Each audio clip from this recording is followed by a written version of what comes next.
Oh my god, hi everybody. Hope everyone's having a fantastic morning, afternoon, or evening, depending where you are. Oh, welcome. It's finally time. Guess what, guys? It's here. We finally made it. Oh my god, it's here. Guys, it's here. We're gonna kill God. We're here. We're gonna kill God! Yeah! Welcome. It's probably gonna be, I'm hoping I will genuinely be surprised if this ends up not being the last stream for Il's Route. But it's gonna be the last one, hopefully. Welcome in Val, thank you for being first. Welcome in Empty. For some reason, both Val and Check, jumped into my chat like a half hour before stream and just said, yeah! Yeah. Whoa. Yeah! Yeah. And welcome in Mon. Yeah, we're gonna be fighting, Jesus' dad. Anyway, before we get started, how about we go around the room and introduce ourselves. My name is Nur. I voice 2 Milk as well as handle all narration. Hi, my name is Ten and I voice Ignis Carbunculus, Kadia, Epilogy, and so on. My name is Matcha of the Forest of Song, and I voice Caro, Winrindo, Veneer, or Viano, and Dromi. My name is Moji, and I'll be voicing Il Fado de Rie, Akira Mikado, Kororo, and Titania. And I'm Brevi, and I voice Canis, Miser, and Solidus. Yep. Alright, so let's get into it. We're in the final chapter. Who knows how long it'll be? I forgot who's reading this part, actually. Yeah, I forgot. I'm just assuming it's just general stuff. It I'm might just gonna... be God, but I don't know. I mean, It might be God! It could be God. Who knows? You also have to kill God's mom. Dude, is there God's mom? Is there? Mog. God has a mother? There's a divine MILF? Divine MILF. God. Mod. Anyway, the history of Calum begins in antiquity, far over 10,000 years ago.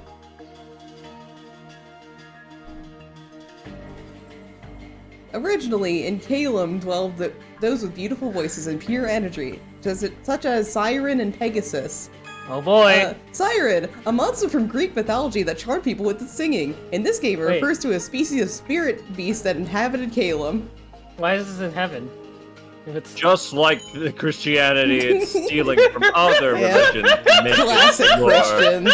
Am I right, fellas? Pegasus, a horse with wings that appeared in Greek mythology. In this game, it's a species of spirit beast that inhabited Calum. okay. Known as spirit beasts, Oh. these divine creatures existed alongside countless other things in nature. You can't accuse God for plagiarism. What brought a change was, due to certain circumstances, humanity arrived from a distant realm. With them, they brought science and technology to this world from their previous one.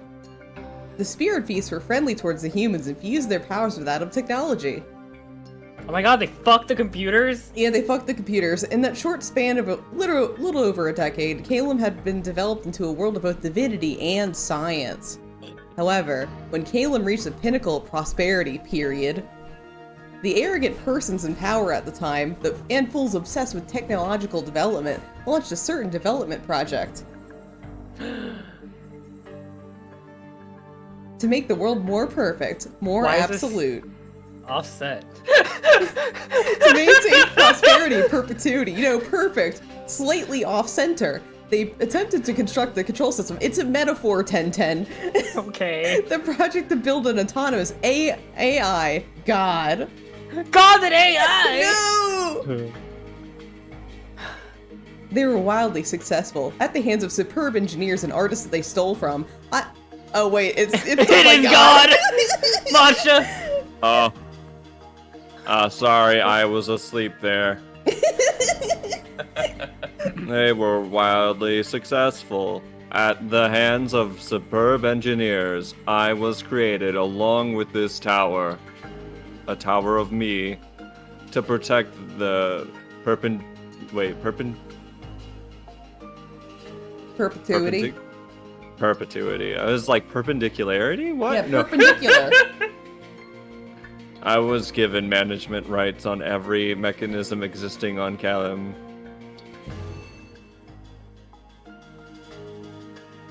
I followed their settings and concluded.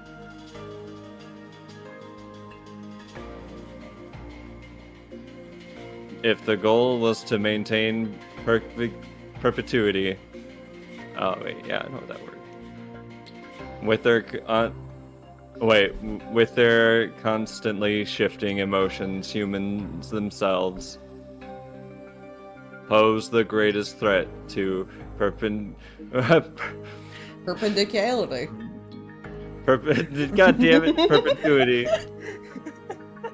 They really want you to say this word, Matcha. Oh yeah. It's got too many plosives for me. Blah. However, they, in terms of biology, it was true. They possess superb functionality. In that case, I simply had to create upgraded humans with proclivities. Oh yeah, proclivity. God damn it. I can read. To change or excess removed. Considering that as a result,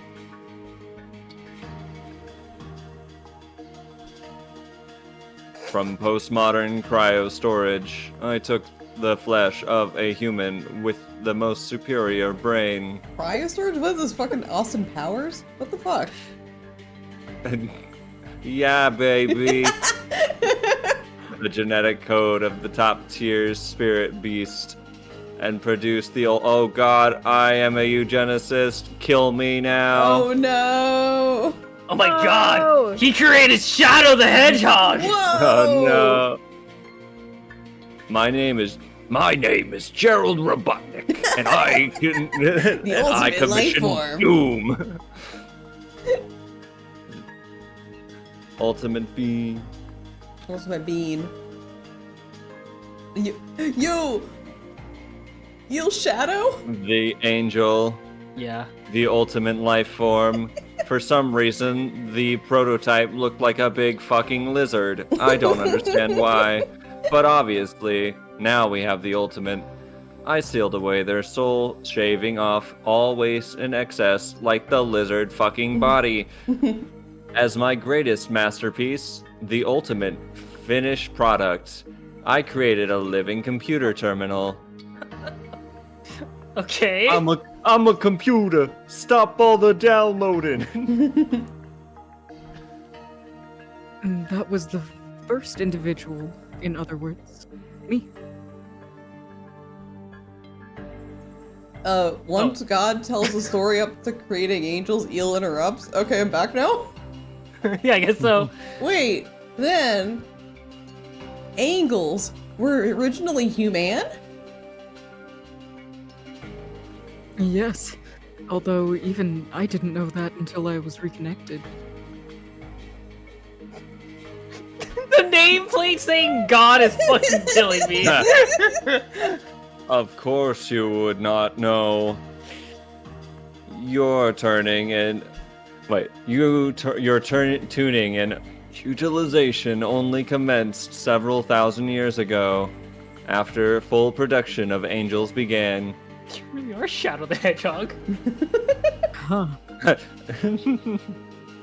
Seeing Eel go silent, God resumes playback of the past. Okay, we're back here again. And it's back to Years God ago. narrating. On the Gun Colony Ark, No! after succeeding in creation of angels, I utilized my authority over the mechanisms. Whoops. Shouldn't have used that one. To eradicate all life forms to use as energy. I also prepared a specialized environment for their upgrade, the angels. The fully controlled variable on this world is... what I decided shall remain in perpetuity, settings which I have defended ever since. Wait, why does a being like me use ellipses? What the fuck? That Ellipses. peace and stability, ellipses are now threatened. They should just have a buffer bar out instead of ellipses. Like Oh, a yeah, they buffer should. circle. Just buffer, Apostle buffer, of Judgment, since the moment you had fallen and became hidden from this heavenly world, ellipses. On a massive scale, wormholes with unclear destinations have formed. Many angels have dragged in, including the apostles. Wait, what? Wait. Do I need a spell check or grammar check for my holy body? No, Maybe. you're perfect. And all of their life signals have vanished. Oh, yo. In other words, the materials circulating spirit energy into the furnace have greatly diminished.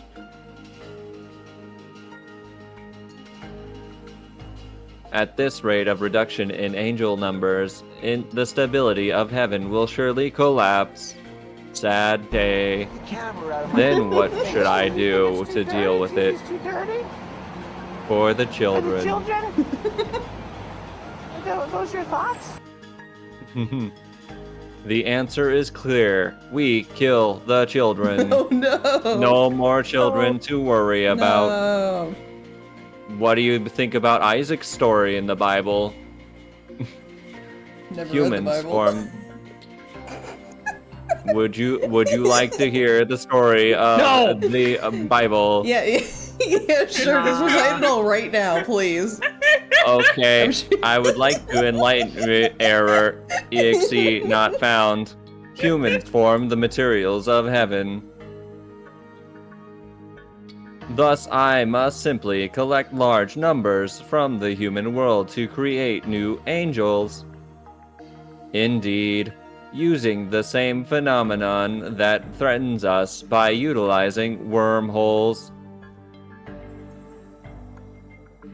Whole worms, if you will.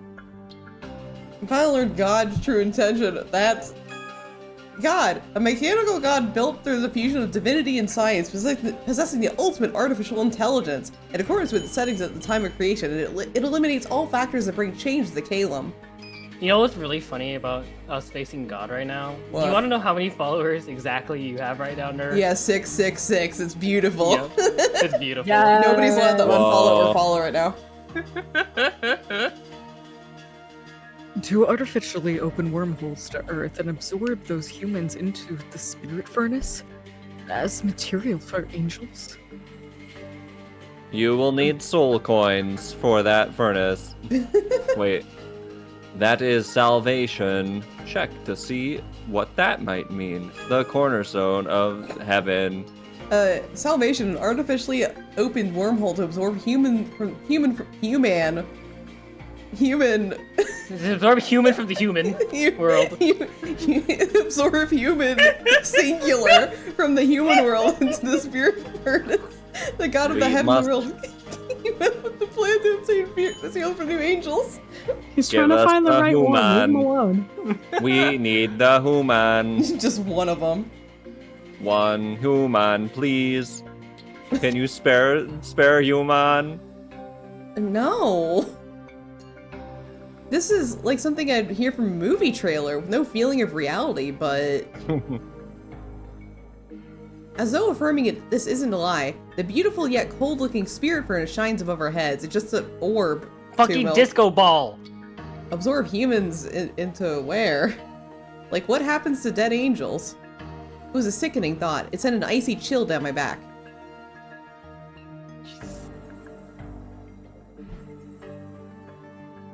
Originally, the plan was to utilize only a small amount of human for this.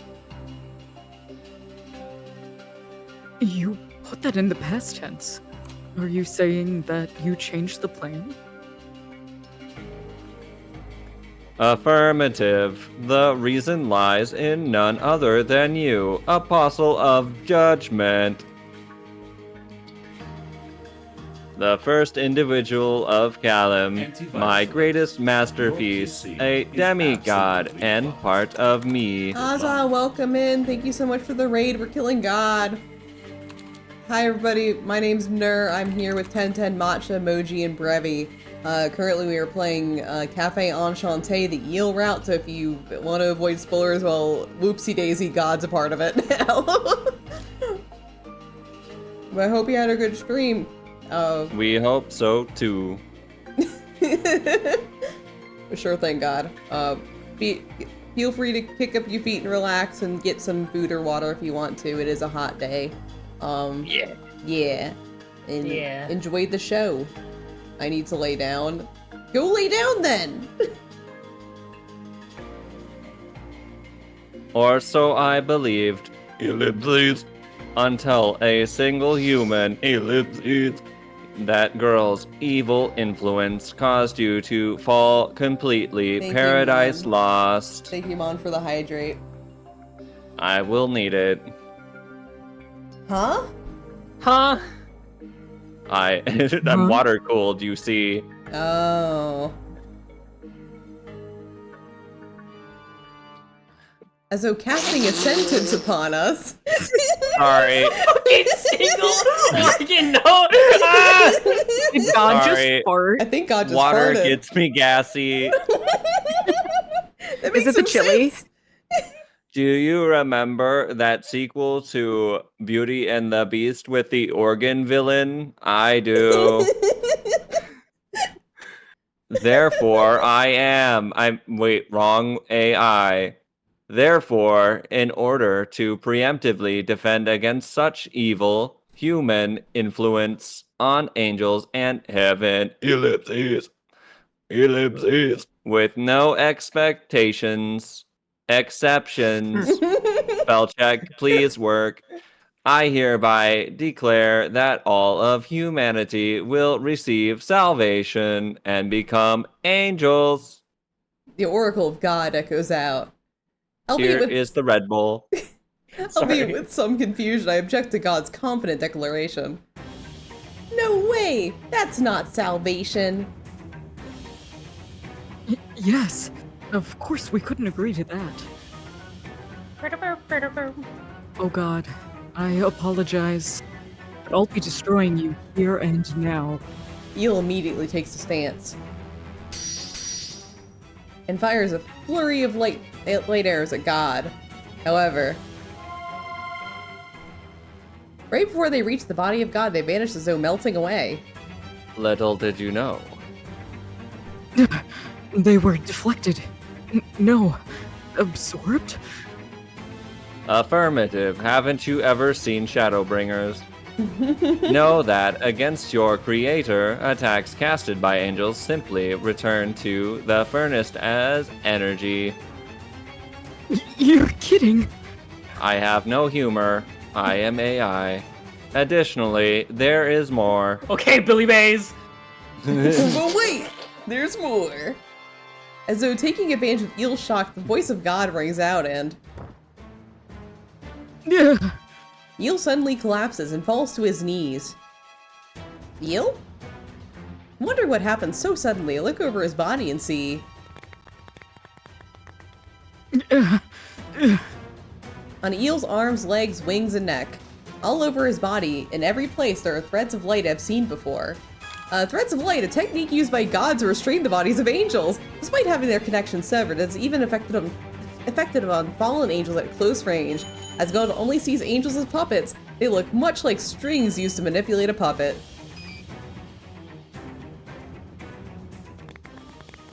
The threads have forcibly sewn him to the ground. I instinctively put my hand out and try to pull the threads off. What's this? I can't grab them! I know for sure that Eel's body is tangled in those threads, but my fingers cannot grasp them. It seems that your fall has made you soft. Trivial freedoms such as hubris. Did you know that hubris fell so many Greek heroes? Why am I bringing Greece into this? I don't know. I had to steal from something, as I am religion and AI. Opposing God is the height of foolishness. Eel grabs at the threads around his neck, trying to somehow get them off.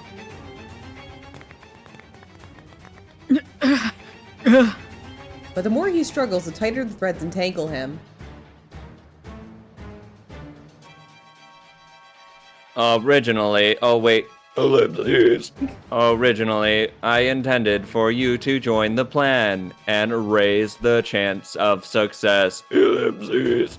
However, I saw the earlier spectacle through Soltus's consciousness. If you will fall regardless of multiple resets. Ellipses. You shall return unto me, Apostle of Judgment. Oh no, he's playing the brown note. Shit! The moment an unsettling Exactly. sound reverberates, Eel's form turns transparent. No, he is disintegrating into particles of life. Life? Wouldn't that be... light would be better? I don't know, man. Eerie! Eel?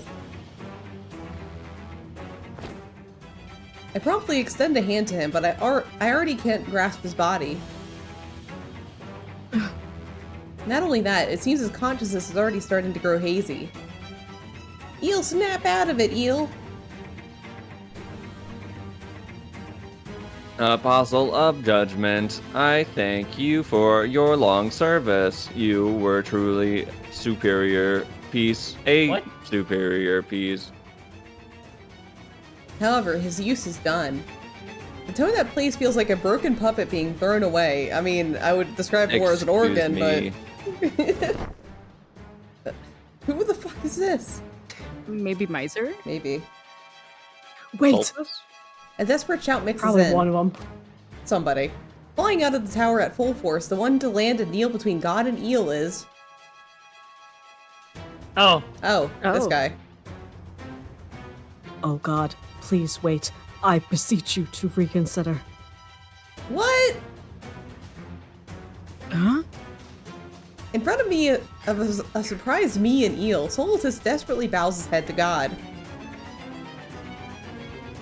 Soltus. Wait. Solitus. Why do you stop me? The Apostle of Judgment is an individual that could never be recreated. Even after absorbing humans, after the completion of salvation. The full threat posed to us by these unknown wormholes has yet to be seen. With such unseen threats ahead, losing our greatest combat asset against them would be... Perhaps out of, Ellipses.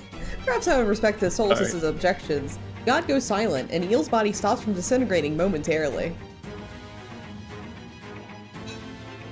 Solitus. You... Silence. Do not oppose God's will, his oracle, any further. If not, your body will... who's this? Wait, maybe it's a Oh, abs apology. man? Apology? Abs- Abs man? The way you just have to make it so he ain't gonna oppose it. Huh? God, I hope it Oh, doesn't not work. tinnitus. Ow. Tinnitus. My worst enemy. This is ellipses! Exclamation. Gah, you using that jamming yet again.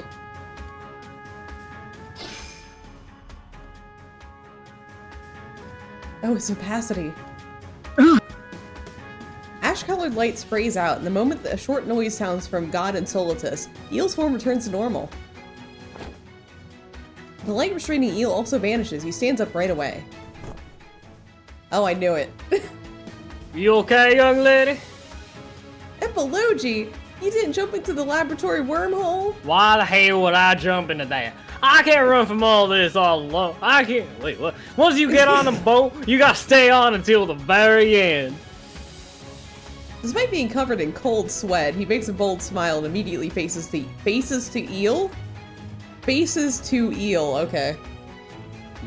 I doubt it would be so easy as our guns function completely, but at least pass the time. Anyway, judgment. I mean, Eel. You can escape on your own, right? Yes. Just now, our stronghold. I sent the coordinates for Enchante to your Rosario. My what? After going to the human world using that wormhole, use that to rendezvous with us. Okay. All right, you're pretty handy with stuff like this. Reminds me of my dad, you know. Oh, god damn it. Probably to go escape through the wormhole in the laboratory, Epilogy flies back down to the tower. Wait, in my Ford F-150. We'll be going at full speed. Please hold on tight. Okay, are we going as fast as a Ford F-150? What pass him? Wait, don't go, Apostle of Judgment. Not in the Ford F-150 speed. Solus props himself up with a spear and tries to approach us. But Eel, carrying me at Ford F-150 speed, spreads his wings wide and soars quickly into the sky. Wait! Oh, As though trying to gain distance from him, we accelerate and accelerate and accelerate. This is a really fast Ford F-150. Like drilling a hole straight to the wrecked ship with the gate. Then we leap into the gate, standing there in that dark space.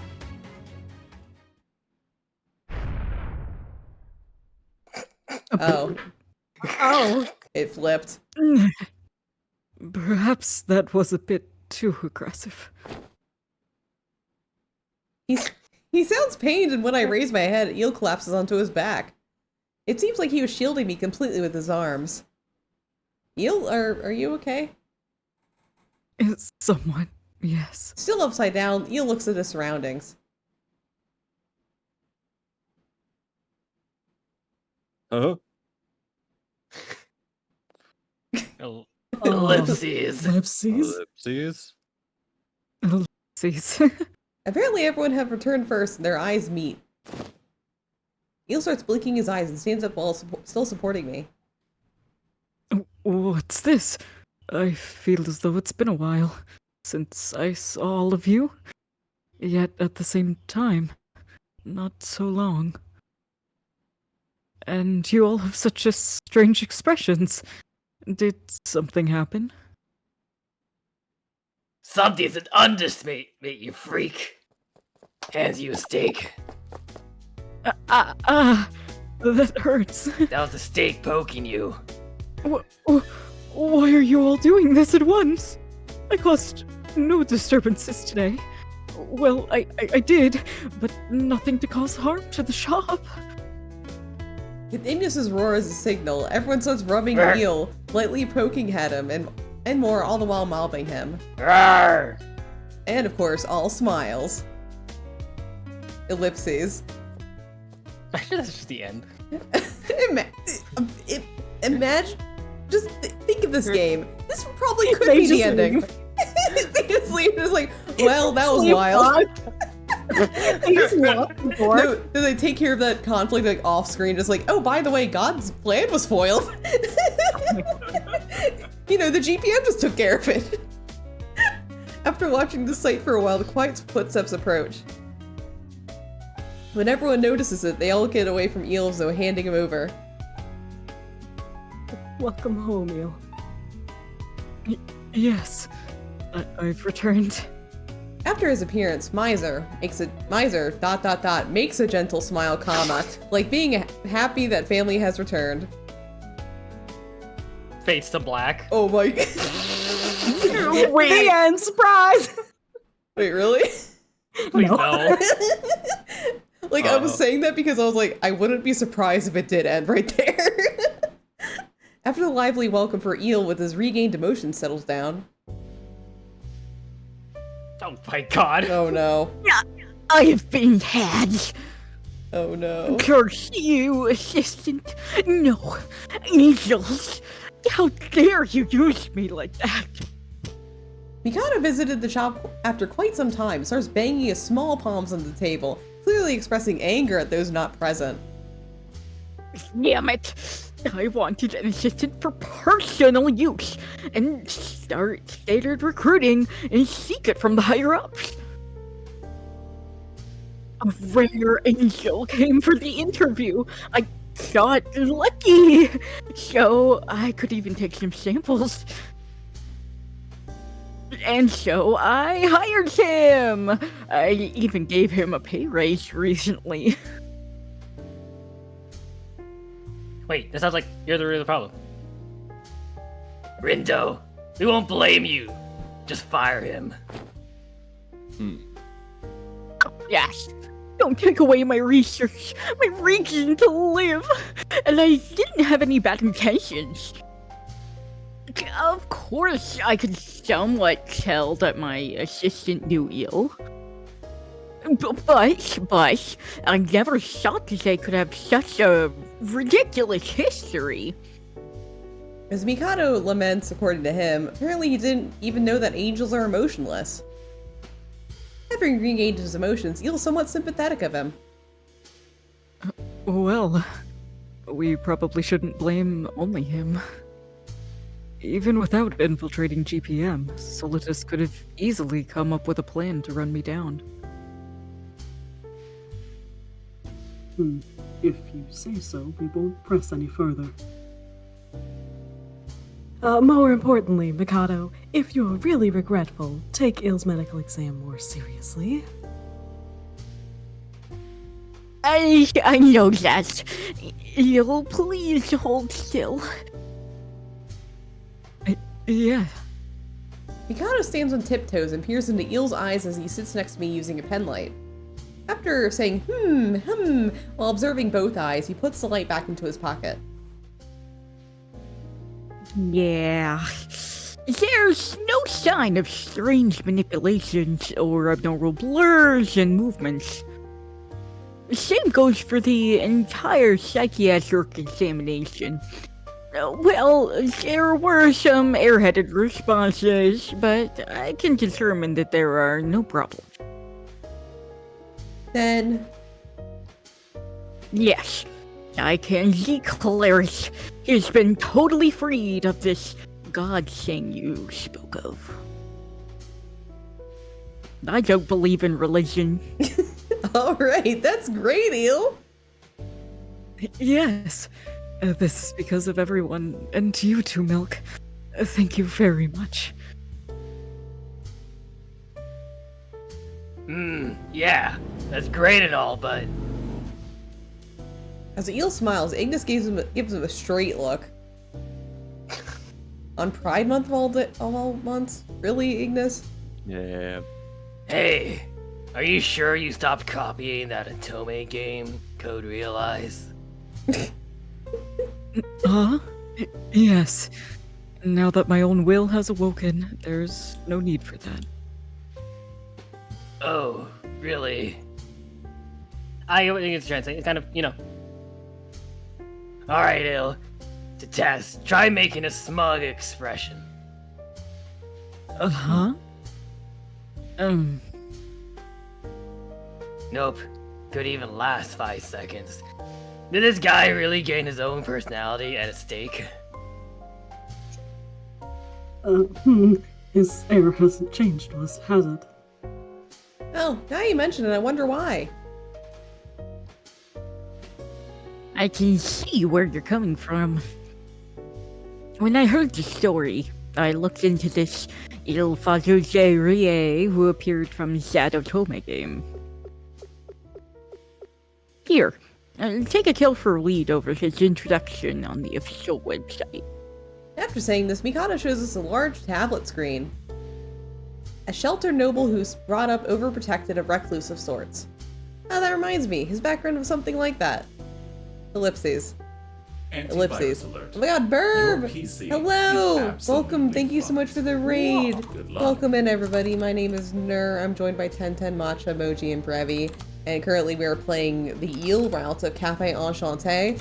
We are at the final chapter though, so if you don't want any spoilers for Eel's route, don't look at this right now, leave. But thank you so much. Feel free to kick up your feet and relax. We're getting into the final bits of it. Ellipses. Wait, don't tell me. I also heard that he lived a rather similar life in this environment. In that case, it would only be natural for his newly born personality to be similar. Although, I suppose he takes things a tad more seriously. That's the extent of his change, no? Ellipses. Uh, During his explanation, Spoken. in Everyone, all. He is not. He is not. he hasn't. Everyone grows a little weak, and Ignis changed the subject. Wait, so you're a demigod? You, the most useless man on the planet? Isn't God a machine anyway? Does that make you a robot? A machine for pigs? Eel shakes his head at the question. I was simply given a combat protocol. He designed me for this purpose, and this purpose alone. So you can't even cook a steak? I mean, I could try. Oh, No other such individual exists aside from me. Thus, I'm a demigod in name only. I don't think that's what demigod mean. There can be only one demigod. Yes, I see. You have been given a function that God was originally equipped with, I take it. Was that what he meant by return unto me? At our words, Eel nods slowly.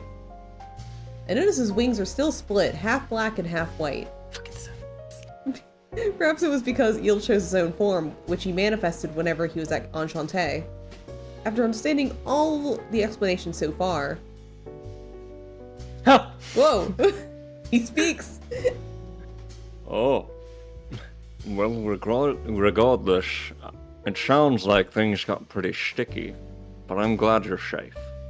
When Rindo approaches with a gentle smile and attempts to place a hand on my shoulder... Yeah. What? Oh no! Oh no! No. Don't touch her. 2 milk is mine. Fair, fair. No, I had he- my time with them. No, he became cringe! Get away, old man. Huh? He suddenly embraces me from the side like he's shielding me and I let out a weird voice. When I look, Eel is glaring at Rindo with a wary expression. Although it's more protective than scary. Hey, Eel, Rindo didn't mean anything like that. We already did that. Yes. No, Miser Ignis told me before that Rindo is a wolf, always seeking women. Back then, I thought Rindo was another demon beast, and that was it. But now I understand just how dangerous he really is. Hence why I forbid you from going near him. What the fuck? I mean, sure. Eel presses himself against me in a fawning way. He looks me straight in the eyes, wow, during Pride Month with his teary eyes. All the time, I lost my emotions. I wanted to be near you, but we could barely even touch. So to make up for it, I want to feel your presence even closer. I want to feel your warmth, to feel the happiness in my heart, and hold on to it forever. Is that okay? I'm pretty sure that's not his intention, but his fawning was terribly effective. Hey, if you're gonna flirt around, do it when you're alone together. I gotta put. It's like his ability to read the atmosphere hasn't changed at all. Or more like, while I could vaguely sense it before, it seems these two are in that kind of relationship. What do you mean by that? You know the kind. But I don't! An angel as a lover. Now that isn't just brimming with romance. Or is it? Well, it's just like Enchanté to have conversations with such a relaxed mood. Why don't we continue? Yeah, let's move on, please, please, please, please. No, Can we I'll move on? straight up. This topic's gone out of hand. Let's go. Straighten up during Pride Month? During Pride Month, Crazy? too? Oh, I'm sorry. Pride! I'm sorry. I somehow persuade Eel to let go. Although he resumed the conversation, he stuck by me closer than ever. We began to discuss ...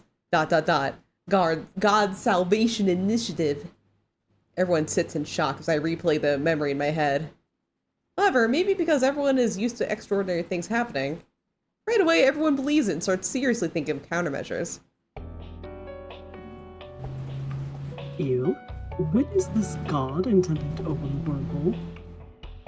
Most likely It will be at noon in 3 days. This is due to the scale of the project. They're trying to open a wormhole even larger than the one at Amazaki Island. Ugh. Don't tell me those weird arm things are gonna start popping out again. I doubt it. This time, the coordinates here are completely fixed. Huh? What do you mean coordinates? Kyrie asked a question about the new word that popped up. And to tell the truth, the reason God attempted to recover me is... Besides being a weapon of heaven, there's one other reason. In fact, this one is the true intention. What? Eel makes an expression more complicated than ever before. Begins to reveal the situation.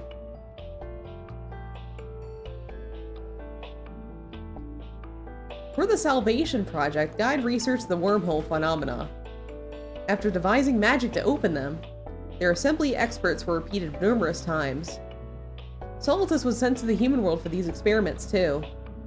However, even with technology from the heavenly world, assembling a stable wormhole to a specific other world proved to be difficult. A direct connection to the human world, it required a relay point fixed somewhere inside the heavenly world. In reality, the experiment by the heavenly world to open a wormhole at Amasaki Island failed due to the fact that the lack of a relay point, which only put stress on their own stability. However, that was simply the final experiment before the real event. The heavenly world already found a solution to the problem. That's right, back then Soltis found a reliable gate connecting heaven to earth. He discovered its existence at the shop, along with me taking refuge and living here. Oh wait, was that Eel? Was that Eel? Who knows? Who the fuck knows? Yeah! The first to react to Eel's explanation was Mikado when he hits the table. Ah, shit, my hand. So you're saying the gate here is going to serve as the relay point necessary to assemble the wormhole? After everyone's surprised at Mikado's shouting, we all look towards the room with the gate. Yes. My brain contained firm records of utilizing the gate here, so...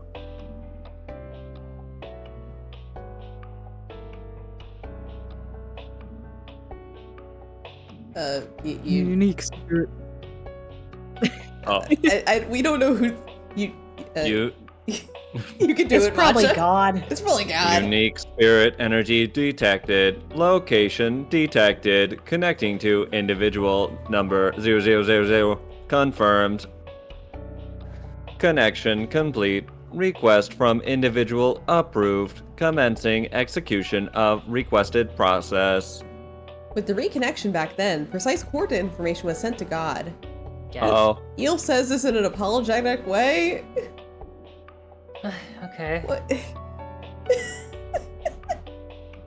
Sorry, this conversation's too hard. I really can't keep up. Really? You can't keep up. Listen, so put it in a very simple way. Did it because you're kind of stupid? Mikado has a cold sweat and points straight up. During Pride Month? damn. God has set the gate as a landmark. Are you making fun of me? And he intends, that means he thinks, to open, he's planning to open the wormhole for salvation right here at Enchante, where Maybe we are I right should now. fire you. What? Right over on Shantae. In other words, in 3 days, the place will be the stage for humanity's crisis? Yes, it must have been truly a godsend for heaven. Not only did they discover me in hiding, but I also contained all the information that they required for the Salvation Project. As Eel says this, he makes it sound like everything is his fault. He must feel responsible for it. It's okay, Eel. Don't make a face like that. Indeed, all we must do is stop God's project. Yeah. It's very simple. Thank you. As I was saying this, Eel returns to his usual smile. So, is there a way to stop it? The supermassive wormhole for the Salvation Project. It's likely already assembled, and the only way to prevent its opening would be to destroy God as its administrator. See, a very easy solution. However, as a literal work of God, to control the overly large wormhole, God will likely have to be linked to it directly.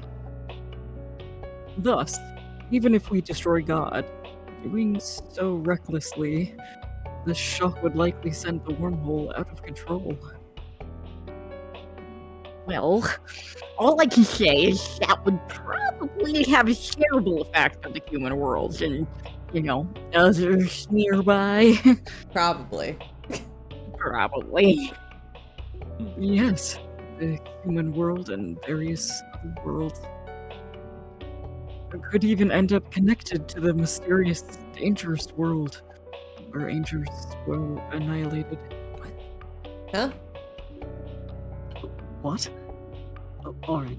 However, Eel, as you said, that would be the result of doing so recklessly. To put that the other way around, there would be no issue if we destroyed God delicately. Is that correct? We need to do it delicately now? Just a little smack. That should do Little it. tiny little slap. Little flap.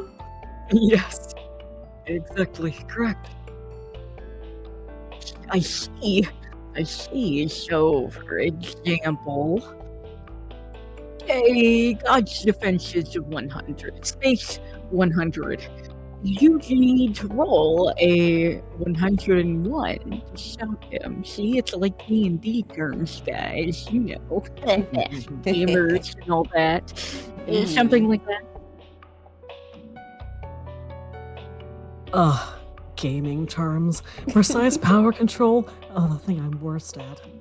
After Mikado's easy to understand example, Miser already shows signs of giving up. However, according to Eel, just hold back on power, ... isn't quite what he's saying, ... The barrier protecting God was constructed from spirit energy from the furnace and is extremely strong. In terms of the human world, it's much like having the energy of the sun as your ally.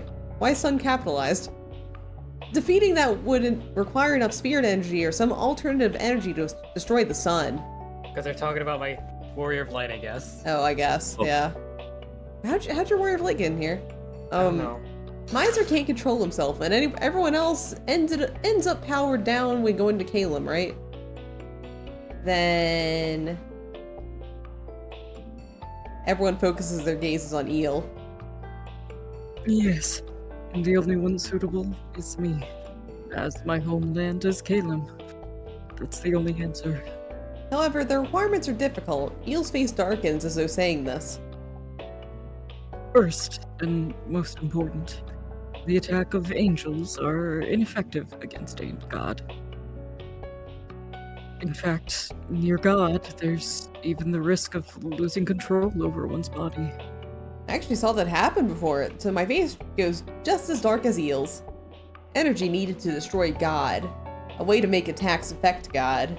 A way to oppose God's control. God! Without these three things, Eel has no chance to defeat God.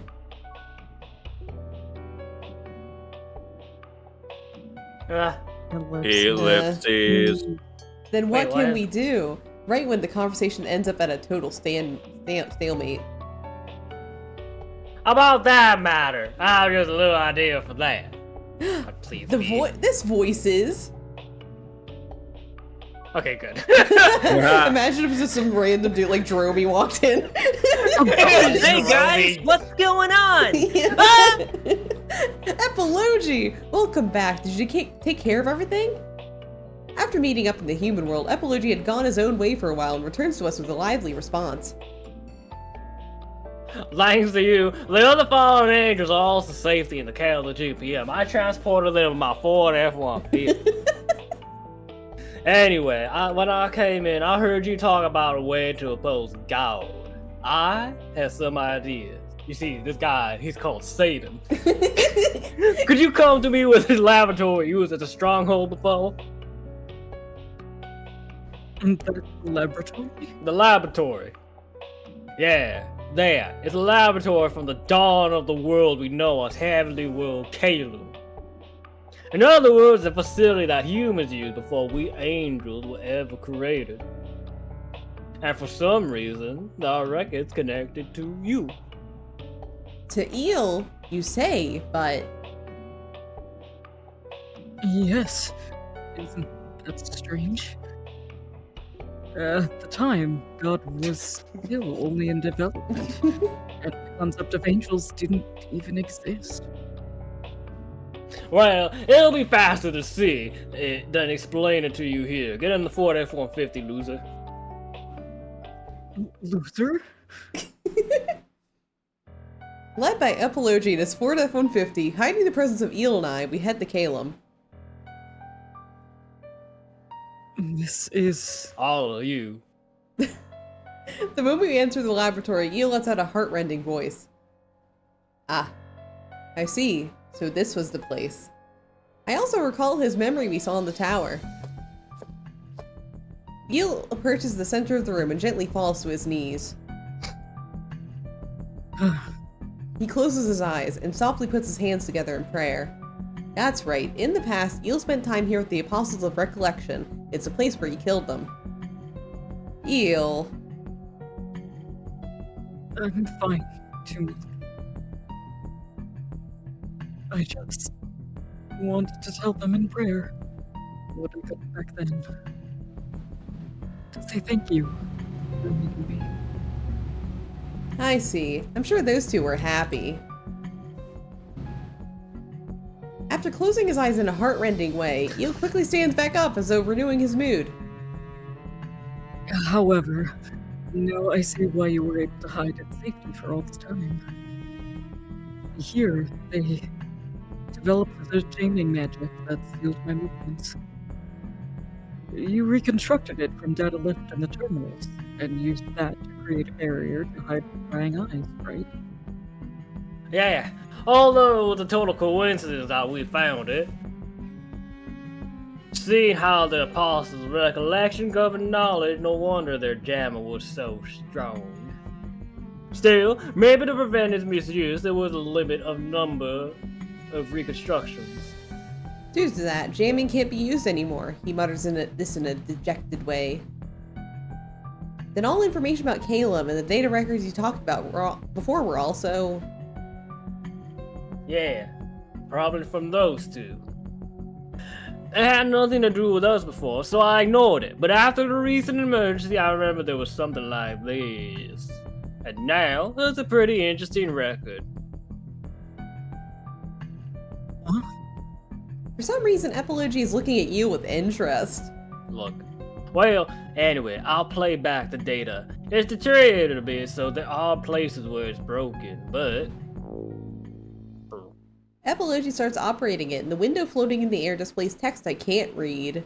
I'm illiterate. It seems to be the writing of Caleb. Damn, you can't read me either. The two of them start reading out loud in a way for me to understand. I guess you can read. Hey, look. It was, period. A record left by a certain virtuous scientist who was involved in developing God.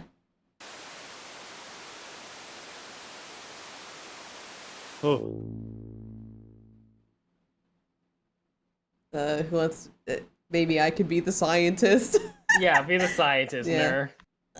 nerd. This is a record I leave for self-contention. I pray for a person of sound character finds it.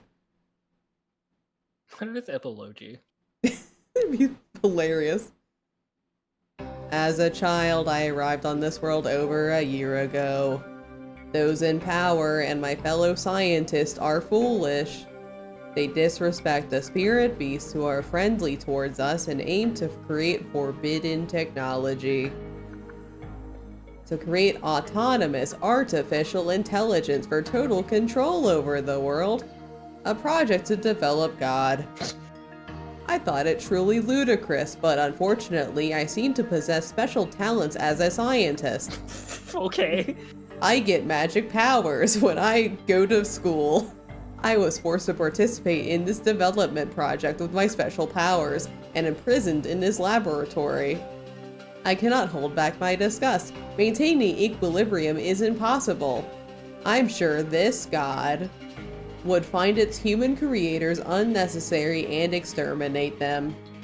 Despite my objections, none of my colleagues would listen. In that case, I must fight alone.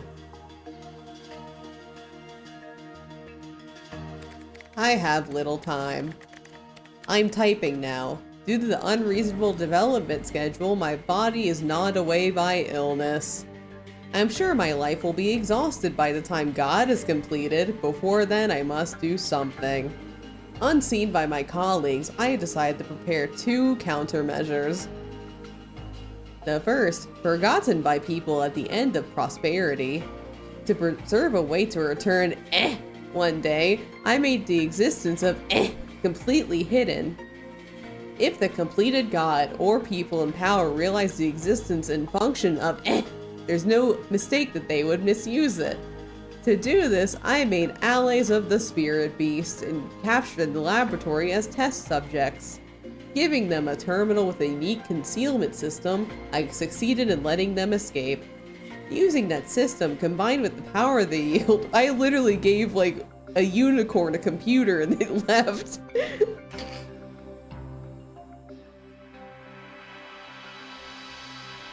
Hiding that space itself from visual perception and physical contact using a special barrier succeeded. Therefore, if I die, none will know of the existence of that place. If possible before then, I'd like to escape from here, even if I'd like to return to dearly missed I also applied a genetic authentication system so only me as the exception could discover it, but the hopes of that are slim. Also, the next measure is my true intention. After completion, to prepare for God's episode, you know, the final episode of the story, a way to neutralize all commands and functions. In the end, I will implement a self-destruct failsafe to implement into the artificial intelligence in secret. I shall call it the Judgment Project. Oh. Judgment. Yeah, the same name as your role. Originally, this program was supposed to activate when God did harm to humans, but... From there, it switches to Eel's Friends, a record left by the Apostles of Recollection. Oh shit, which one am I? I don't know. So, It could be either of them. yeah, so... Who did the other recollection? I don't know. However, Uh, the virtuous scientist made one miscalculation. That was putting the judgment program inside of the combat protocol in order to conceal it. That's right. After his death, the completed God created the first angel as a weapon. And he transferred a part of himself into the Apostle of Judgment. Therefore, after parting with it, God could possess, doing harm to humans without self-destructing. Humans, therapies, all existence that threatened perpetuity, fucking goddammit, were killed and used as materials for angels. However, in exchange, while the Apostle of Judgment was the most loyal individual to God, he was also the only individual created with the function to destroy God. If he awoke to his own will and determined God to be a threat, he could use that program, turn his blade against God, and overthrow him, thus becoming God.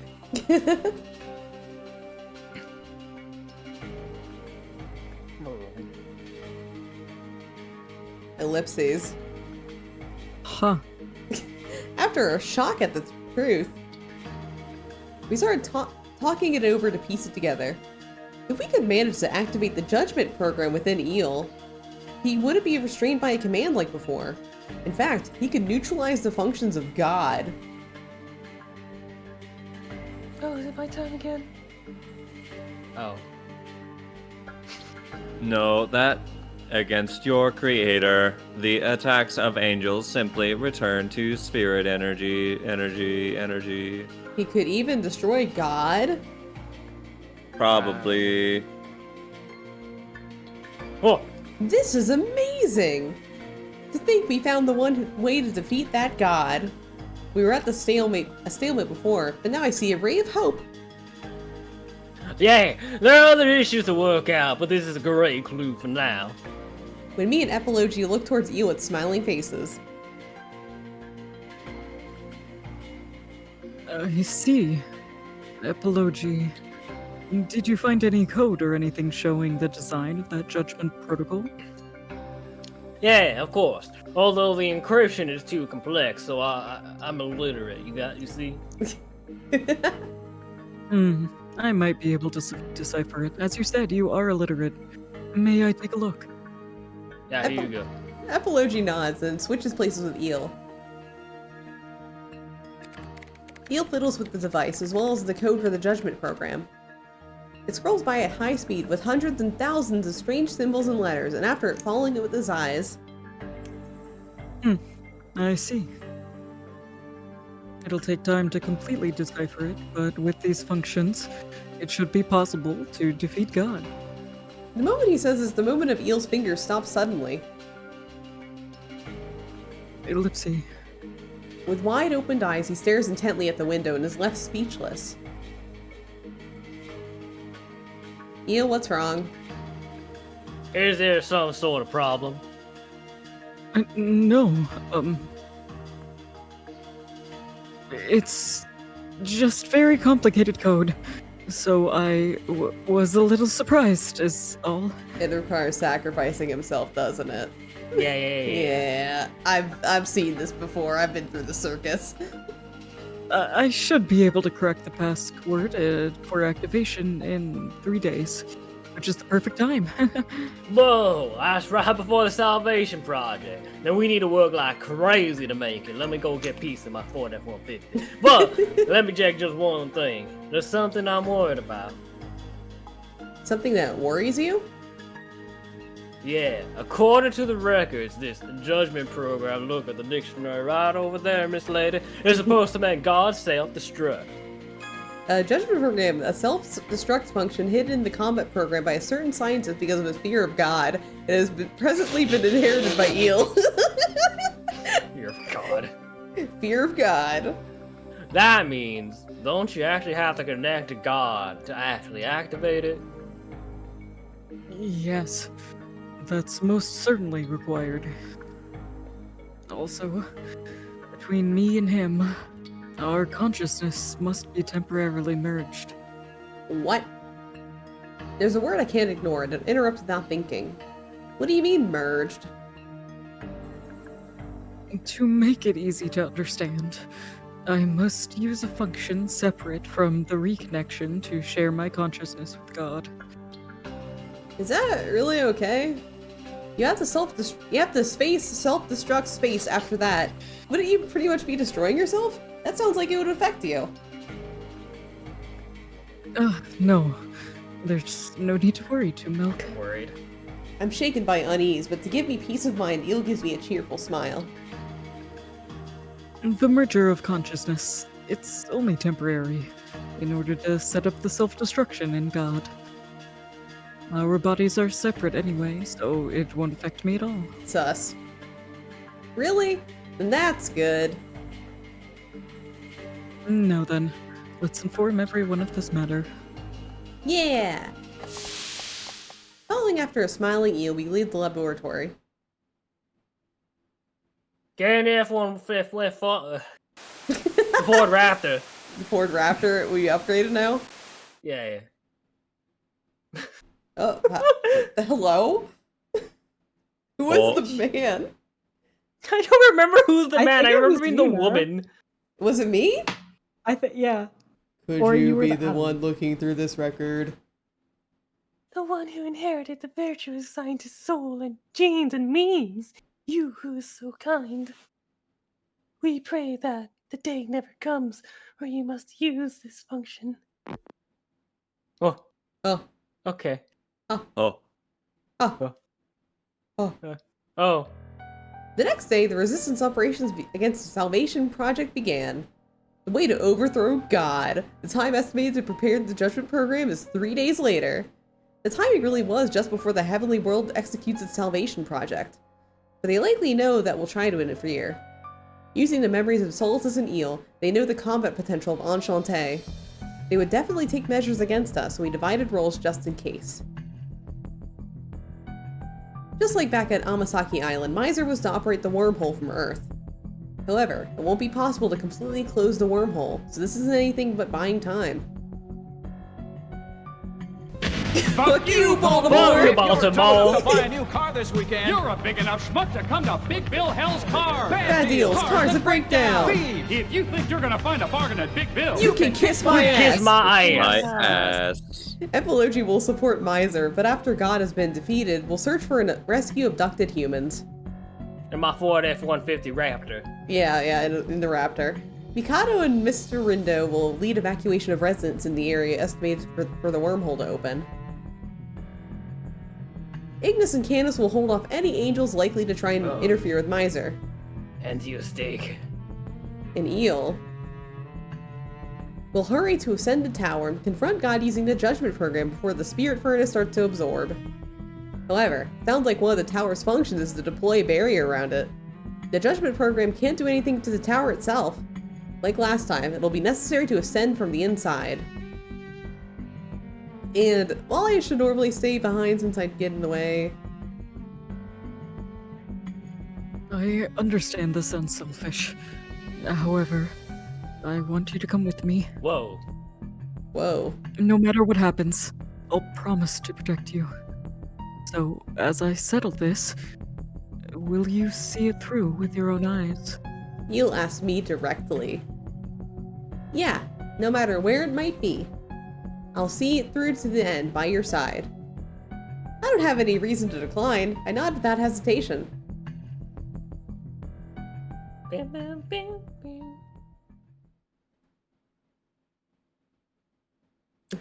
God's perspective. God's POV? God. Yes, it is. It is! Get in here, God. Salvation time soon approaches. Complete assembly of the wormhole and spirit furnace is ready. Ellipses. In the heavens with God, the apostle of the oracle bows his head. The apostle of judgment will unmistakably attempt to obstruct our plan.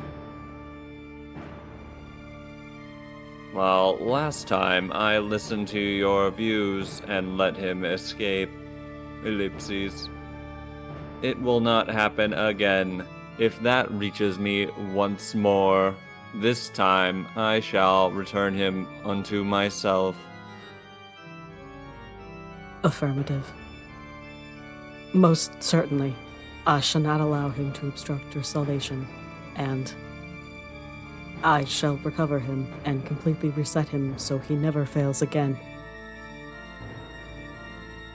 In order to confront the Apostle of Judgment, to perform final maintenance on himself. After watching Solitus fly down onto the tower, God plays to himself. That I do. Ellipses, it seems that the time has come to replace that as well.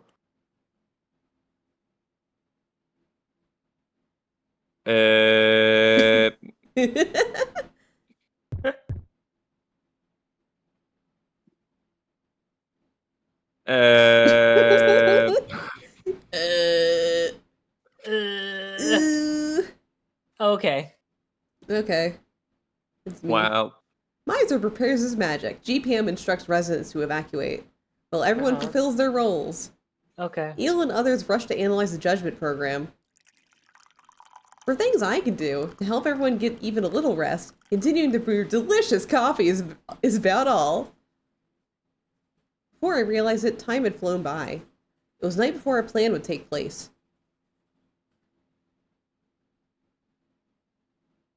Okay. Oh, okay. Okay. All right. To prepare myself to see God. In my own room, I run a pen through a letter set. Ellipse. As I write the text, I ponder.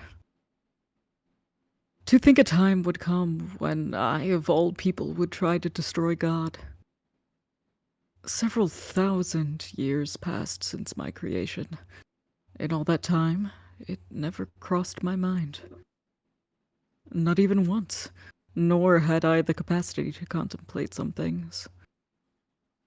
I doubt anyone in heaven ever thought that I could fall.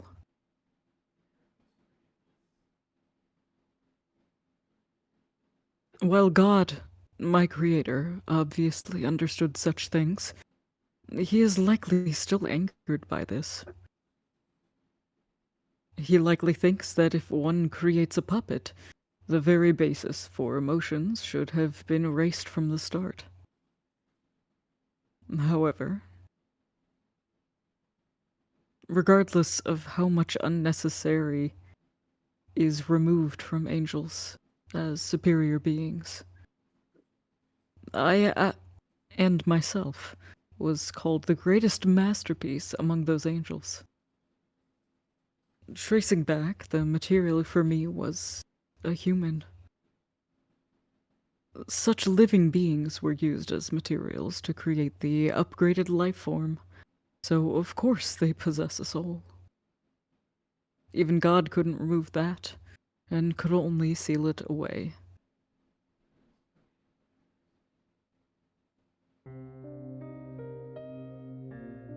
That's right. In me, in all of us, there is a soul. Ellipse. That's why I shall use that soul to make it possible to overthrow God. As I think such things, my pen completes the final stroke. At last, I finished writing. I tried everything possible, but in the end, I couldn't find any other method, aside from using the judgment program. What I wrote were 2 letters. One of them, after staring down at it... No. The one to leave is the one I intended for epilogy. After changing my mind, I go to tear up the other letter, but...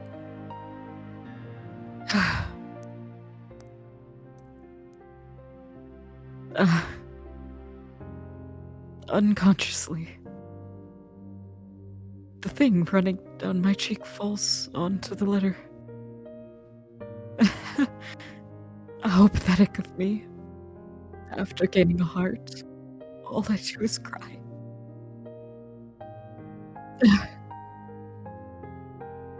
The letter I was trying to destroy. That. I grip it tightly and press it against my cheek to hide my pathetic face. Why? I thought I could finally understand what I sought for so long. Emotion. Together with her.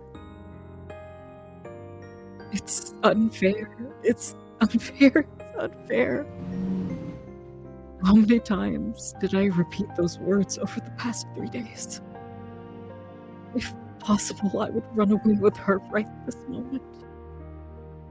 However, if I don't do this, everything ends.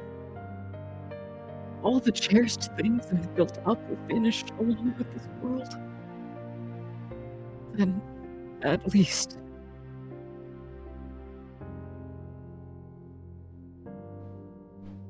Eel, I like your smile.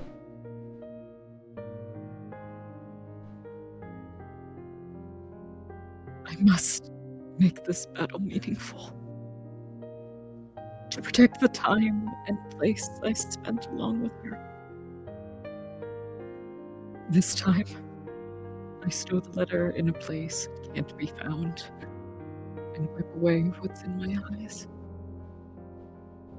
I'm sure she's likely awake, and I go to her. Oh, it's me again. Hi.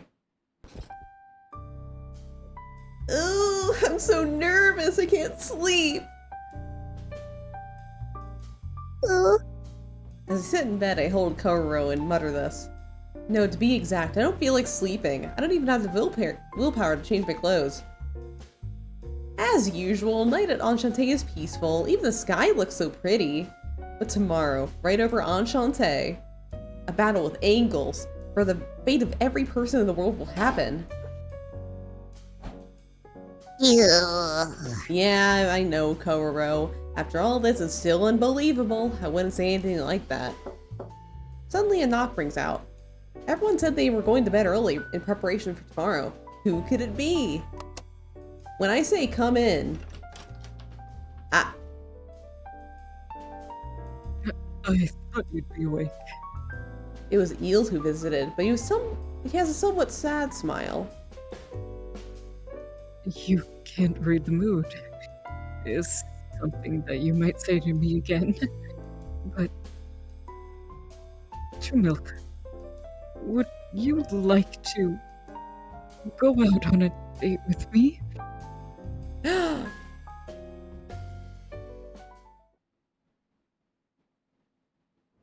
After such a wonderful invitation held by Eel, we fly through the night sky and arrive at... Back then, the viewing deck we visited at the end of a date with him. How nostalgic. The night wind swaying in my hair is the same as that time.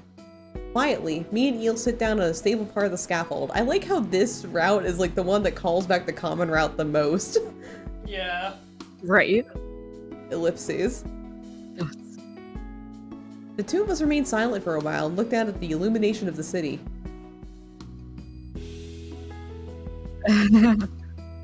Eel suddenly closes the distance between us as he cuddles up to me and begins to speak quietly. Back then, while on that date, I'm very sorry. Huh? Back then? Did he mean the common route?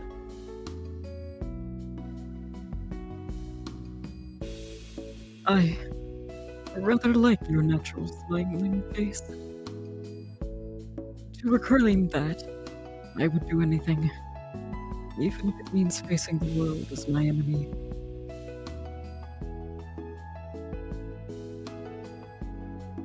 Encouraging you with words bestowed from another. I thought that in such an atmosphere, lines would cheer a woman up. Gender. I am simply replaying those words of a man I was imitating. When Eel admits this, I return a smile to him.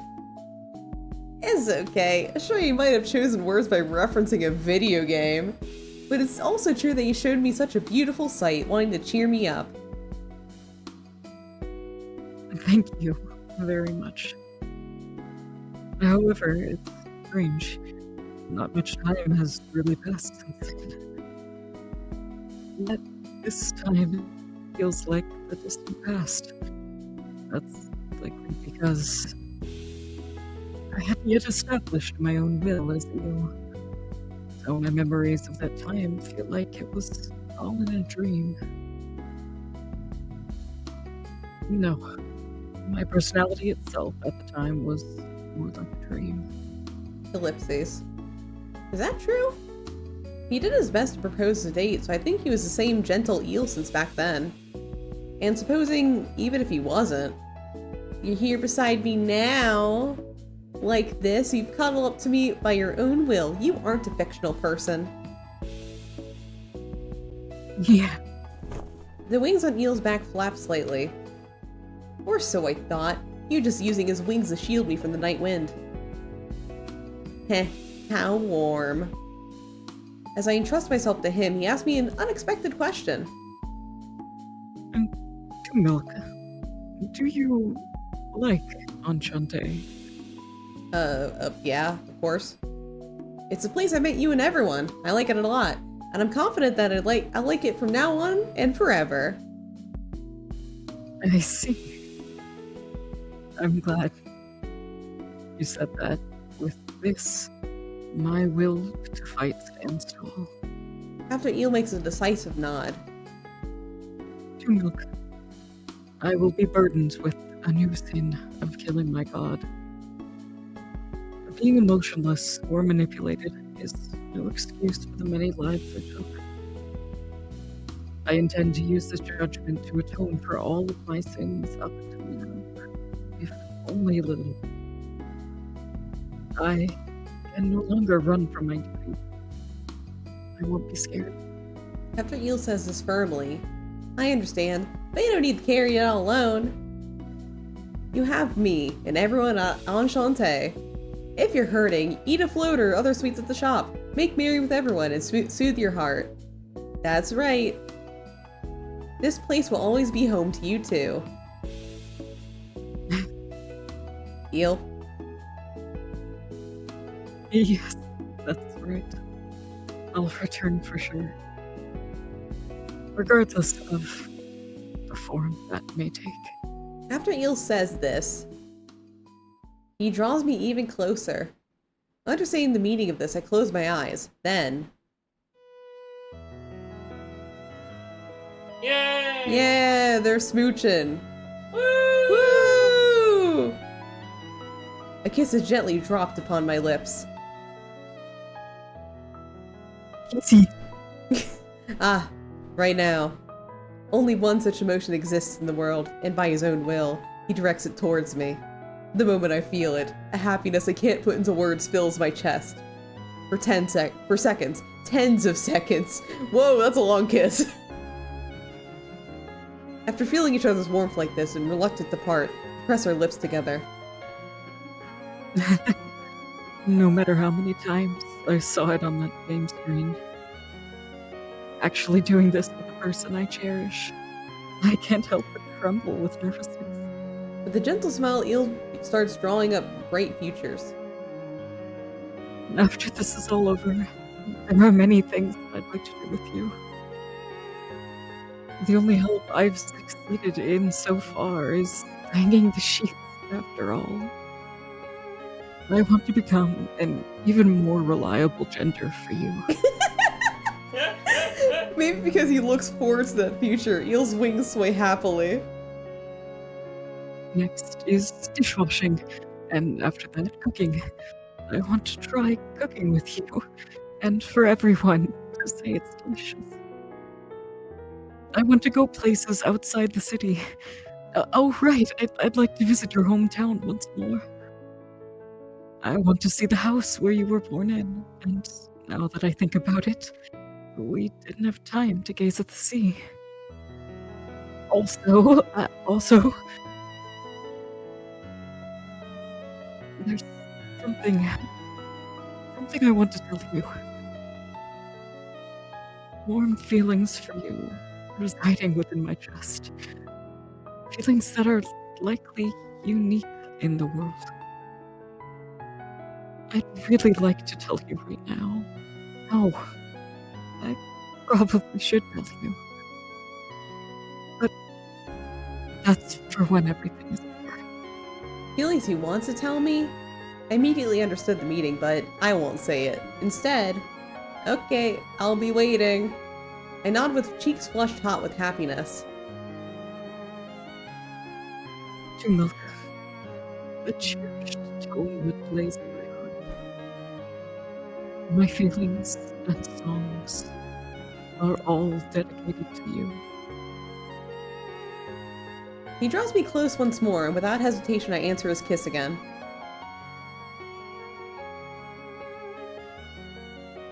Oh, that's so sweet. Too bad he's gonna die. This dude gonna fucking die, bro. This boy has the most red flags I've ever fucking seen out of any Otome love interest. Then, just before noon on the big day, as though announcing the time, an evacuation alert echoes out. The government made an announcement, and thanks to the distraction Miser made, there's the possibility of a mass disaster due to adverse weather conditions. How the government got people to believe such absurd stories is impressive. Also, the mass disaster trying to occur isn't due to a bit of abnormal weather. The sound of cracking space was a signal for us to take action. Within moments, the sky begins to stain red. Then, in the center, just like on Amasaki Island, a giant wormhole begins opening to invade the human world. And from that gap, a large number of figures fly out. They're probably angels trying to stop Miser. In that case, there's no mistake that the other side of the wormhole is Heavenly World Calum. More specifically, the Spirit Furnace trying to absorb humans for God's salvation project. During this, we stand in front of the gate to immediately head into the Heavenly World. As expected, the combat-type angels have all been sent through to hinder Miser and the others. However, with one exception. Yeah. Eels and eyes narrow. He'll probably need space, waiting for us at the tower. We managed to decipher the activation code for the judgment program just in time. You ready? Ill! Yes, of course. I don't know why I shouted. I'm sorry. Please, leave the less concern. The required spirit energy, up to me. I have an idea for the supply source. Alright, then. Yes. Before the furnace begins absorption, we counterattack. No, have our rebellion. At the same time, Eel makes a cheerful smile. Ignis and Canis, who are to help slow down the angels, come walking over with loud footsteps. Regardless of the combat strength they send, this town is human world. We shall not allow it to come to harm. So go and fight with peace of mind. We'll be awaiting your return, Eel. Chinook. And you a steak. We're working for your sake. Treat us to something when you get back, Gil. That reminds me, it's been a while since you called me shut-in. Does a nickname like that fit you now? Just go already. Teach that bastard looking down on us a lesson. I mean, God. Punch the shit out of God. Will do. You all be careful, too. After giving each other a last smile, Ignis, Epilogi, and everyone run off. Alright then, as though saying this, we go to open the door when... There's a sudden ring on my smartphone. Well, we don't really have time to answer. Oh, it's from Kairi, who's supposed to be evacuated. He must be worried about our safety. It would likely just be a minimal greeting. You should answer it. Thanks, Eel. The connection is bad in here, so I'll take it outside real quick. Oh no. Oh no. I have a bad... To put Kairi at ease, I hurry outside the gate room. Ellipses. Wait.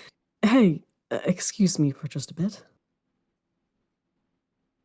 Oh, Miser, what is it? I thought you were in position to inhibit the wormhole. I just needed to confirm something with you, Eel. Are you really going? Yes. I already decided. This is something only I can do. You're really sharp. You must have realized from the conversation. Truly, you are a mysterious person to no end. Ah, You helped me quite a lot. I finally remembered everything from when I first came here. I knew Soan took me in, but as pathetic as it sounds, my memories were lost. That includes my true identity, too. If you hadn't extended a hand to me, I likely never would have gotten to meet To Milk. You have my gratitude. Il, Please, don't say any more. There's only one thing I want to hear. I got it. Go on, Il. Protect things you want to protect. Yes, I'll be off. Miser, my cherished family. Sorry for the wait, Il. Kyrie said he's... Huh? Miser, why are you here? Just to see you off real quick. Both of you, take care. Yeah, when we get back, I'll have a tea party. Now then, let's be off this time. To put an end to everything. Wow, if the death flags weren't obvious. Yeah. Much like when we headed back to Caleb to save Eel. I put my hand over his and slowly turned the doorknob and headed to the overflowing light. Oh, I thought the phone call was a distraction. I guess not. Me too. Yeah. After passing through the gate, it's a contest of speed. The moment we're out, Eel picks me up and puts us into puts into the guys with Ford F-150. Makes a straight line for the tower in the center of the world. During Pride? Yeah, during Pride. As usual, the front of the tower is a door with a powerful barrier, and while it tried its hardest, the arrows of light fired by Eel blow it down by force.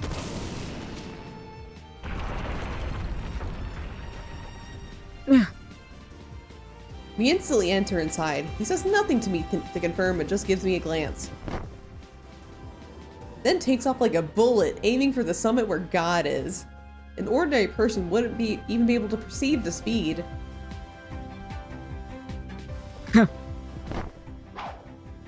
Something white falling from above stops him. When he notices it, Eel takes a big turn. The falling slash of light cuts through the feathers left by Eel in the air. Ellipses. Inside the tower, no, in Heavenly World Calum. Trying to stop us, there exists only one angle. I shall not allow you to proceed. Solitus. As expected, you stand in our way. Is God's oracle that? His oracle, you say? After giving us a cynical laugh. I could care less about such things. Huh? Opposed to Eel's surprise, Solitus spits up an obsessive shout. Oh, he's weird. He's being weird. I'm weird now. Oh, and no. this time I shall retake you. What? If you will fall countless times, I must simply fix you each time. There's only one thing on his face. Do not belong in the human world, this closed-off garden of a world. You and I, together, this is the world we guarded. I shall return you to your proper form and kill that human, the cause of your fall. Nothing but pure anger. Solitus, are you... After listening to Solitus's shouting, Eel relaxes the strength of his arm holding me. Forms walls of light into a cube and seals me inside it, then faces straight at Solitus. Eel? It's like a cage of light floating in the air. From inside, I hurriedly called to him. It's okay. I'll finish this quickly and ascend to the tower with you. Ellipses. Solitus, targeting her will be meaningless. That barrier is linked up with my spirit energy. If you want to kill her, you must kill me first. Although, I don't intend in the slightest of being killed. In that case, I must simply reset you, dispel the barrier, then kill her.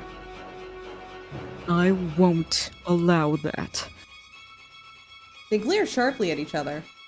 In this tower piercing the heavens, only these two angels exist within. I guess we just left Opology somewhere, but I blinked my eyes dried in nervousness.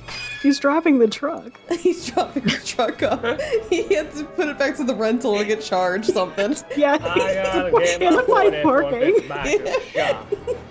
Their forms vanish in that moment. Light and spear crash together. Crash together. What? Okay. What? What the fuck is this game? I think they couldn't decide on it. Yeah, they're just like, which one? We'll just put both in. We'll put both, it's fine. Yeah. Okay, we're getting Eel's perspective. The two lights race towards the tower like a gale. At a speed the human eye can't discern. Even Tumak likely cannot tell what's occurring before her eyes. However, as one of those fighting, I have a calm grasp on the situation. While you're fighting?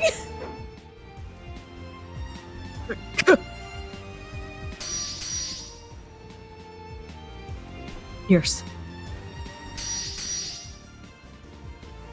When I fire a rain of light from Solistus's back, a small sphere of light fire to oppose it. In terms of number and power, I currently have the upper hand, but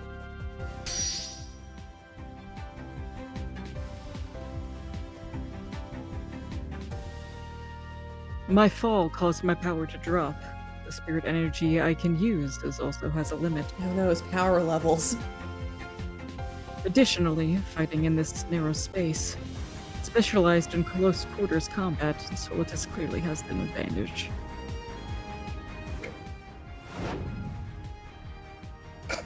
Ooh. As expected, hidden behind the light, Solitus closes in with a spear in its hand. I promptly choose to evade and execute it. After barely almost hitting the wall, I immediately turn. This time, I take his back and pursue him. With no care for damage to the surroundings, I continue to fire attacks incessantly, only looking to bring him down. However, he accelerates to overtake me, and when he passes, as we intersect, he launches a single attack at extreme speed. While I had been blocking him with barriers, the sphere finally grazes my arm. The compulsory command instantly through the wound and encroaches my brain. Of course, Solitus won't this. I command you, Apostle of Judgment, cease all combat actions immediate. You have no authority over me. I activate the Judgment Plan. In exchange for a burning pain, part of God's function, the Oracle in my body, is destroyed. Ugh, you neutralized the compulsory command. I have my own trump card. I won't fall for the same trick a third time. Then I must render you unconscious so you cannot resist. Solitus grasps his spear within one hand. I immediately understand what that means. I go to oppose it with the same attack.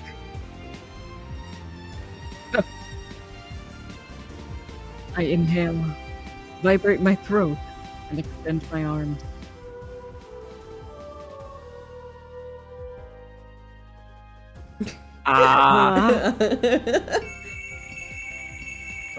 Whoa. Oh, tinnitus. Ah. Tinnitus. Ooh. Song and song turn to different shades of light, bombardments, and collide. While intense, Battlefield is beautiful. If someone witnessed this spectacle, they would likely describe it that way. Oh, it's so pretty. Oh, there she goes. The mid-air battle ebbs and flows. Soaring through the tower at high speed, towards the distance. Take my distance, attacking and defending, depending on the time. However, my brain makes calm determination. Because I lack spirit energy, I cannot fire a decisive blow. At this rate, I cannot win. But I can't retreat. I have something to protect now. A world to protect, people to protect. Because I have to milk. I think of her and inhale deeply once more. Then, Aww. Cute.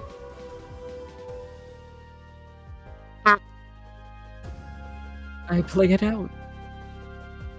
I change the somber feelings into a song. The melody I weave takes shape and counters every attack that Solitus unleashes. Here and now, born for the first time, my first spell, still unnamed by anyone. A blessing of light, created by me. Why do you make such a face? While handling his spear, Solitus shouts at me as I smile and sing. I'm sure you would ask. It's because right now, I'm not singing to defeat him. Simply, with all my heart, I sing with feelings for To Milk, entirely devoted to her.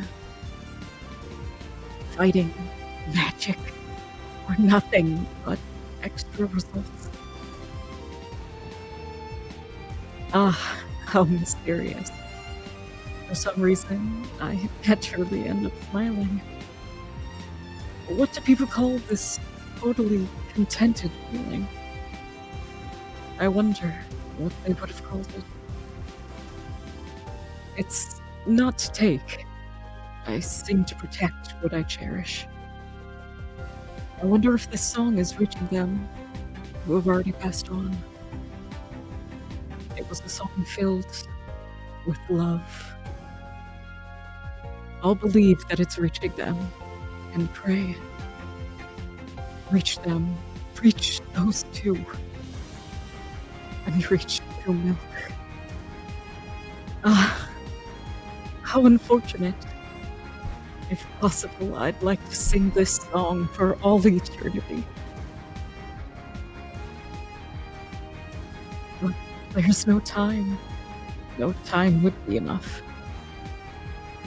While reluctant, I should end this soon. The time of judgment draws near.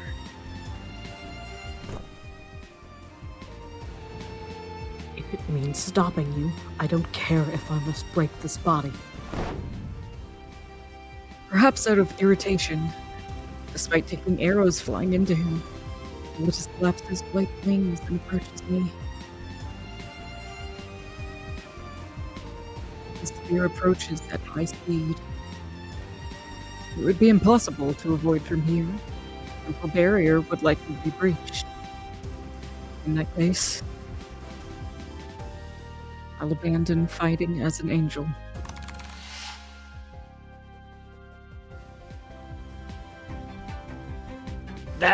Oh god, that magic you use. True, it's pretty strong, but what would you do in close quarters?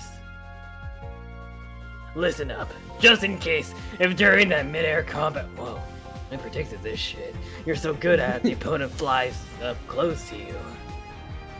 Don't think too deep, and as hard as you can, fucking punch him, dude. Oh my god. Oh. Kick him in the nards. Oh, not my nards. Get period cramps, dumbass. With no form or anything, I do an exceedingly crude kick straight up. My nards. However, it makes an impressive direct hit. At the completely unexpected move and impact, Solitus lets go of his spear. Then starts grabbing his nards. You don't want to be like this. What? You don't want to be like this. I'm seeing Markiplier. God, is that you? God, is that your true form? God, please, help! I lower my raised foot and drive my heel into Stolas's body. Having released the spear of the Oracle, his body begins to plummet at full force. I fold in my own wings and dive after him in pursuit. Return to my hands! The spear spinning through the air immediately teleports back into Solatus's hand. He then takes up a posture and counterattacks me.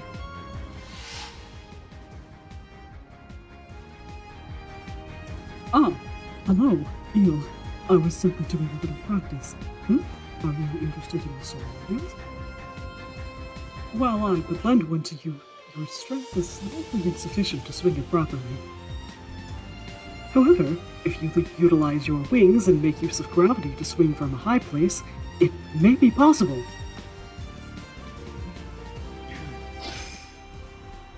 I deploy a bright magic circle at my back. I roughly thrust my hand into it. And not arrows, but a far longer, bladed weapon immediately takes form. I remove it as though swinging it down. What? A sword? Olatus's face turns to surprise, taking that chance. Ha! I drive the sword light down, power burning even my own palms. It's received, but I doubt even this would be enough to finish him. I just have one aim. Keep this man falling. As though saying I won't let him take flight, I keep putting strength into my arms and hold Solatus down further and further. However, the sword is immaterial.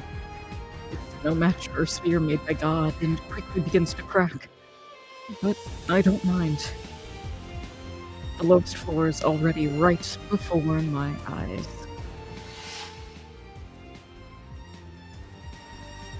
What? My magic is too rough and seems haphazard. I think you're just too proper. Also, at moments of need, you can never tell when one could come, even if you happen to be driven to the wall. It might be necessary to just abandon all calculations and fight like it's the last, right? That's right. I don't think the calculations are unnecessary. Just act as you see fit. Something not from the record of any angel. What to Milk extended her hand to save? My own self who lived at Enchante, using the personality that Il built up. When the Sword of Light shatters, the spear is also knocked away.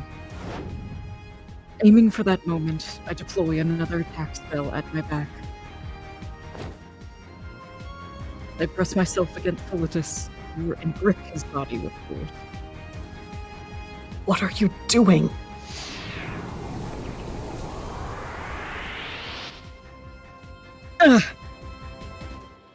My own body and his. Whoa. Together with the full power of bombardment of light, all are slammed into the tower's lowest floor. Oh, damn. Oh. Yeah. Together with Solatus, we tumble on the floor, groaning in pain.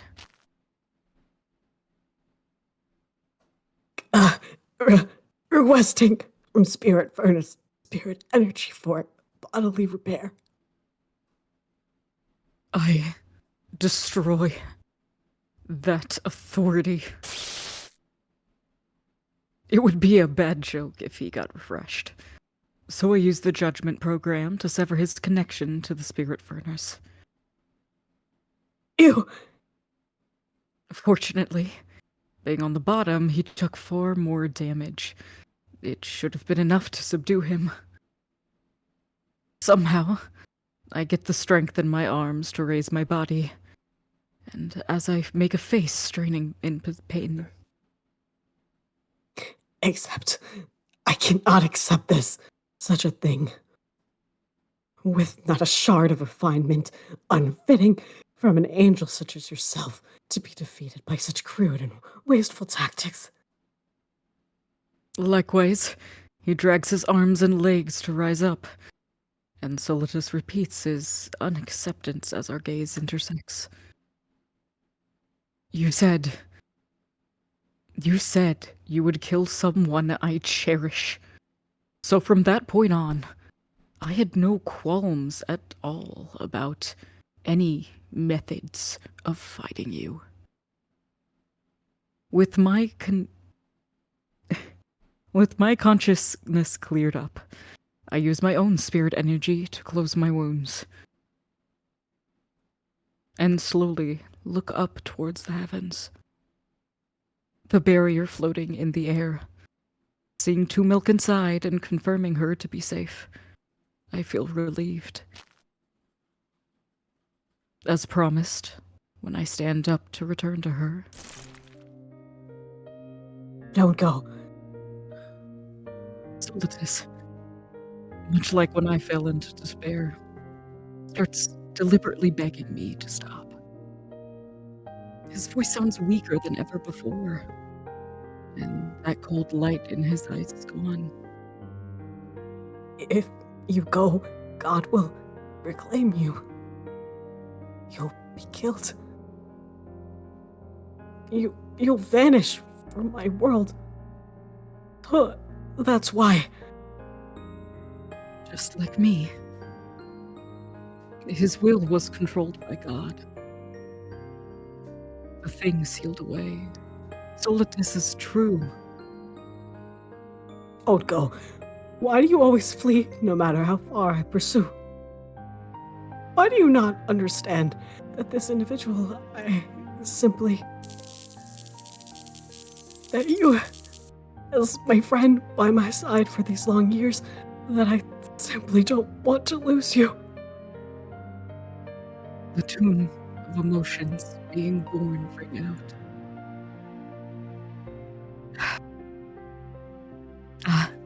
I see. So that's why. Why he didn't care about the means. Why he was so stubborn about recovering me. The true reason was...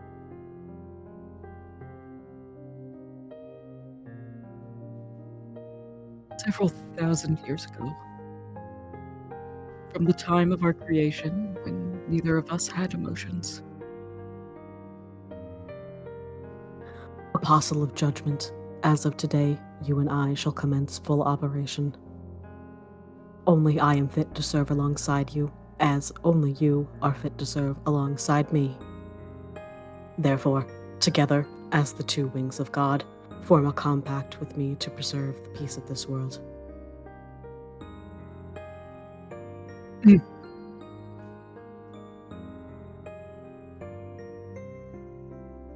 Thinking back, even though I didn't possess the will to reply.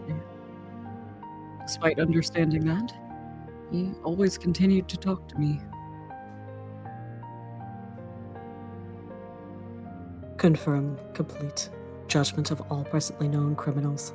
Thus, until a new oracle is issued, suspend your activities in this nourishing tank, Apostle of Judgment. During that time, I shall take charge of your maintenance.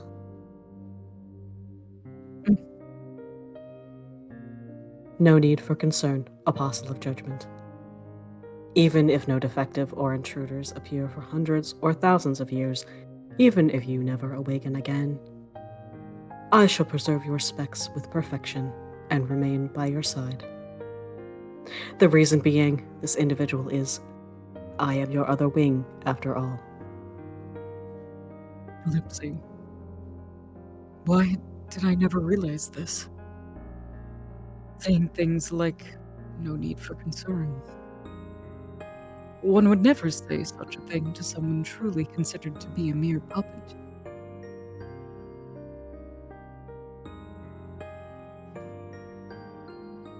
Have you noticed, Solitus?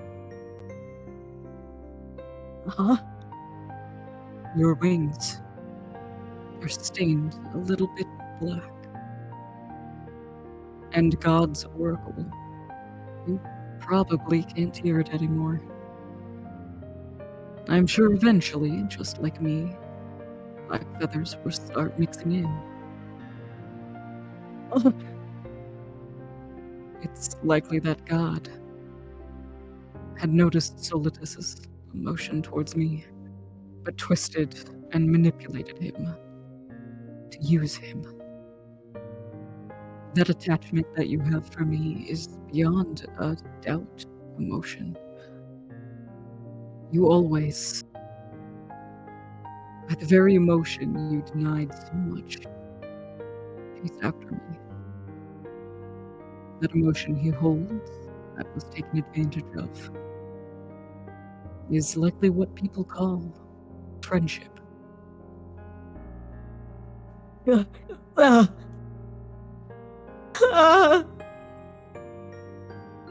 emotions that Solitus loses control of echo out through the tower. Then, after catching his breath, he mutters feebly. Kill me. Take revenge for the Apostles of Recollection. I won't kill you. I still don't have emotions developed enough to resent anyone. Solitus, it's true that at one time I fell into despair because of you. But the time I spent by your side, at the very least, it wasn't lonely.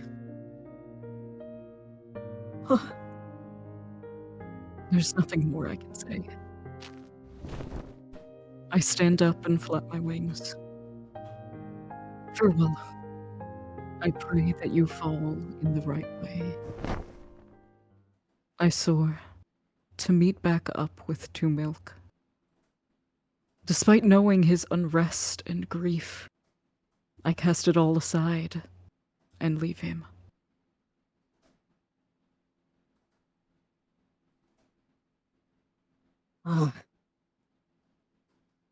Fall in the right way? As I no longer possess the Oracle, I no longer know anything at all. Do you expect me to do? Yeah, are we gonna get to the end of the chapter? I mean, I feel like we're getting there. We are getting there. Like, what the We fuck might go. is this route? I think we might go a little past 10:30, but Yeah, probably. I think I we think- like I think continue we'll making get there. pace. We'll get there. I don't know if it's worth a whole other stream. It wouldn't be. Like, I was thinking, like, if we did split it up, it would be like literally like a 30-minute stream. Like, it'd probably be like Listen. lumped together with Code Realize. We got to put something in there for Pride Month, okay? We got to get the Yeah. friendship route in there. You know, quote unquote friendship. He just loves Eel in a very friendly manner. They're just bros, man. Yeah, they're okay. just friends. After settling things with Solitus, Eel dispels the barrier and picks me up again as we fly towards the summit. Eel, is Solitus, did you kill him? He'll likely be fine. That man was my partner after all. Yo, they're exes! Yo, happy Pride! Oh, Happy Pride! Toxic Yowie, let's go! More importantly, we must hurry. That battle took longer than expected. Yeah, it did, didn't it? Yeah. And there were a lot more weird emotions than I could deal with. But that's for another day. The spirit furnace will start operating soon. From there, nobody got an awry. Thank God he didn't have 7 evil exes. Only one. Like a shooting star, Eel continues soaring straight up to the seat of God. Finally reach the summit and stand before God's eyes, but... the beautiful light floating in the sky feels abnormally cold. In the sky above is a giant wormhole. It's right up close. Matching the sounds from the pipe organ, the spirit furnace begins to glimmer divinely, as though seeking an offering for salvation. The wormhole is open. Don't tell me that already. No, we can still make it before the spirit furnace fully activates. Eel, if only you weren't fighting your ex for that long. Listen, he wouldn't give up. Innuendo. Oh. And how do you intend to make it?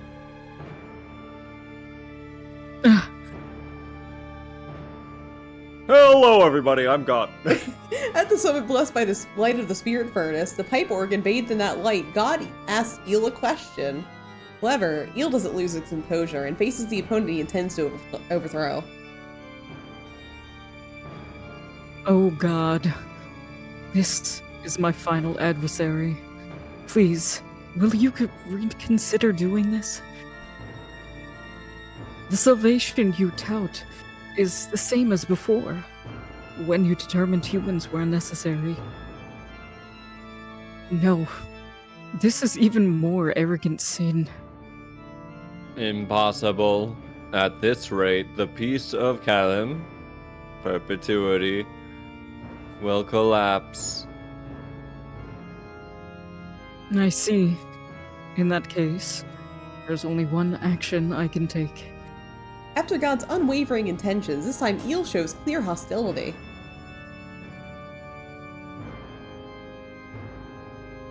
I don't deny perpetuity and peace.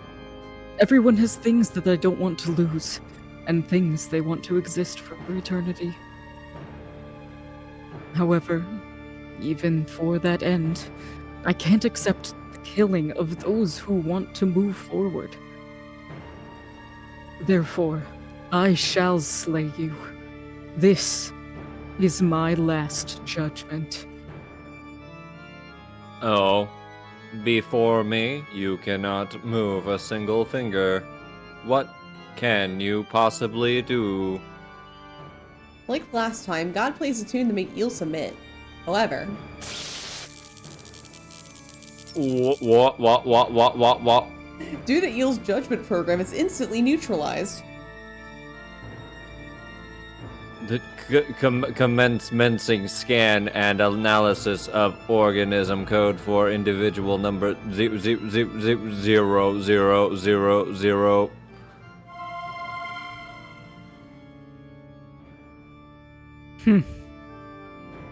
Oh shit. Judgment program. It says it must be a relic of that insolent man. What is a gender. man? What is a man? God appears to recognize the existence of the space virtuous scientist space comma and shows a tone of unrest for the first time. Even that God has lost composure. The God that always had a cold voice and treated Eel as nothing more than a puppet. To him, the judgment program must just be that threatening. We can do it. At this rate, we can win. When I start to feel confident. I understand now. True. With that program in your possession, you are the sole angel capable of destroying me. However, you cannot do that. At least, considering how much you clamored about not wishing to return to being a puppet. A sneering answer is returned, which crushes that hope. Ellipses. What? Return to being a puppet? What does that mean? When I ask, trying to know more.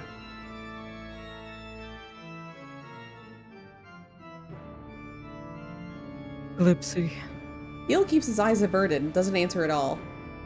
The one to answer was the enemy we intended to defeat now. Did you not know, human, that the judgment program is intended to cause me to self-destruct? I know that much. That's why he needs to temporarily merge his consciousness with yours.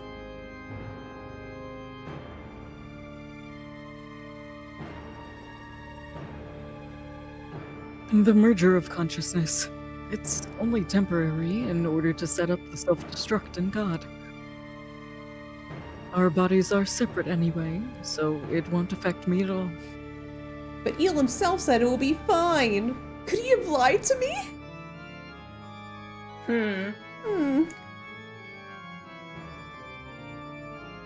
I shall identify your lapse in judgment. Temporarily is insufficient. What you seek is a complete merger. To go even further, the true condition of the merger is not simply the consciousness. It is the basis of the Apostle of Judgment. In other words, everything aside from his fleshy vessel is his emotions and all that comprise a being come at the cost of his soul. Did you really have to use fleshy as a descriptor? Ew. Flesh Ew. game. I let out a horse breath. Disgusting. It was. It was that not means. by my organs. That's true meaning. No, don't say organs. That I have been given flesh. No. Flesh. Do you understand, human? You will never understand. Never understand. If I am destroyed while we are as one mind, the Apostle of Judgment's soul itself will be shattered, and he will cease to function as a life form. He would become a broken puppet. No, that a miracle like last time could never occur again. In mere moments, my hope is completely repainted into despair. Danganronpa. Yeah. Eel? This is a lie, right? But God's saying everything. After all, back at that time, you said it would be okay. I immediately seek an answer from him, but... To Milk, I'm sorry for lying to you. Scandalous. The words he offered me were no comfort, no lie, but simply straightforward, as if that were the only way. They were words of despair. Then, Marakuma. if he destroys God, Eel will. Why? You finally regained your emotions. You're finally supposed to be free. However, at this rate, the spirit furnace will activate, and everything will end. Your world, your Enchante, and the Enchante for me to go home to. He says it's the place for him to go home to. But that won't be possible. Eel simply gazes up at God in silence. You do not waver. However, even if we were to merge and you were activate the judgment program, how exactly do you plan to destroy me? The only thing that program allows you to do is obtain authority for my destruction. Ellipses. In other words, your attacks would be allowed to pass. Even so, you overwhelmingly lack the spirit energy to destroy me. Skill issue. Naturally, rebels have no authority to utilize the spirit furnace. I already understand that. However, oh God, you truly are arrogant. Much like those whose space created you. The insatiable people in power at the time. Why? Why until now did you not realize the contents of the spirit furnace? What? Eel quietly speaks in an admonishing way.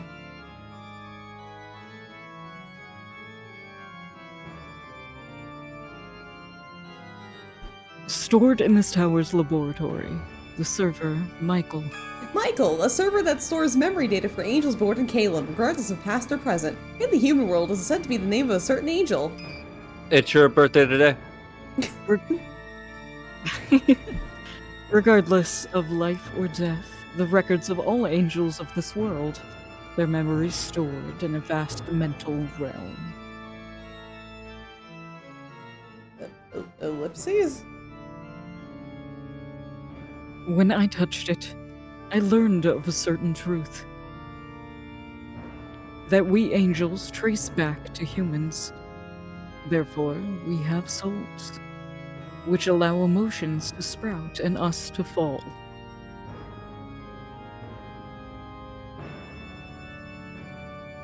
Even when we lose our bodies in death and return to the spirit furnace, that truth remains unchanged.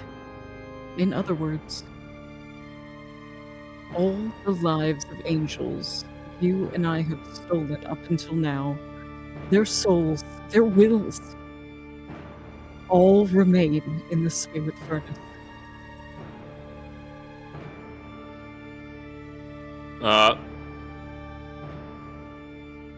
Crew, you have complete command over the spirit furnace's functions, but you have no ability to control the countless souls dwelling within.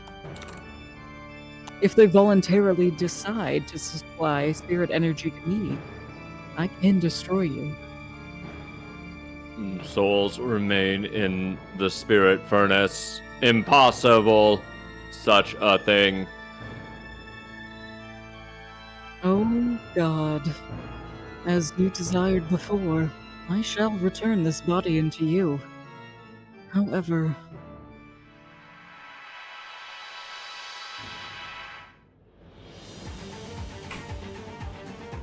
it comes along with my last judgment. When Eel shouts loudly, light much like fireworks erupts from his body. The merger with God.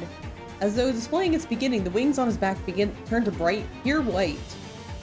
This overly beautiful spectacle is hope for the world, and despair for me. I'm sure he won't stop now, there's no way he can stop. After all, Eel found the determination and came all the way here. That's why. All I can do is cling to his body in a pathetic way. You said that there are lots of things you want to do with me? You want to do more chores, and you want to visit my hometown?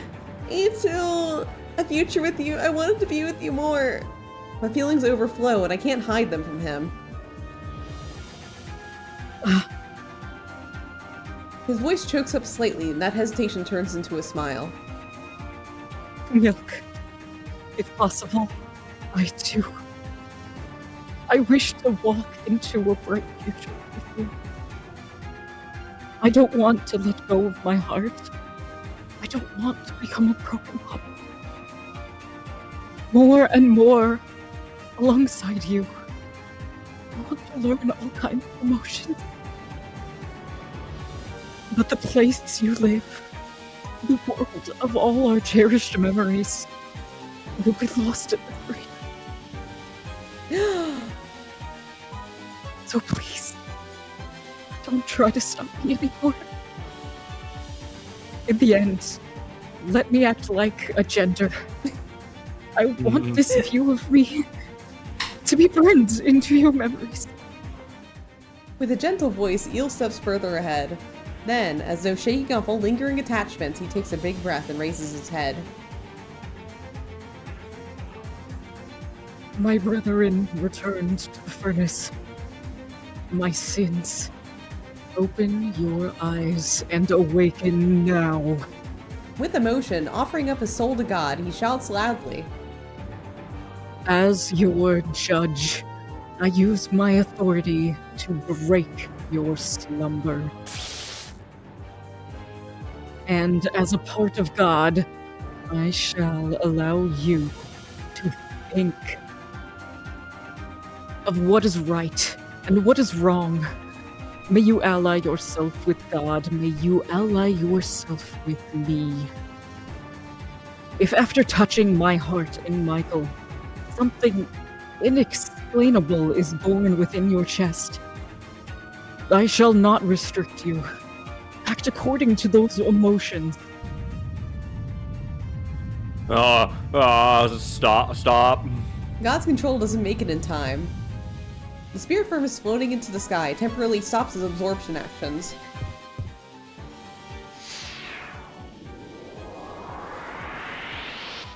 It begins to pulsate. From there, without God's command, countless bits of light fall like snow. Ellipses. Each one has a will, a soul.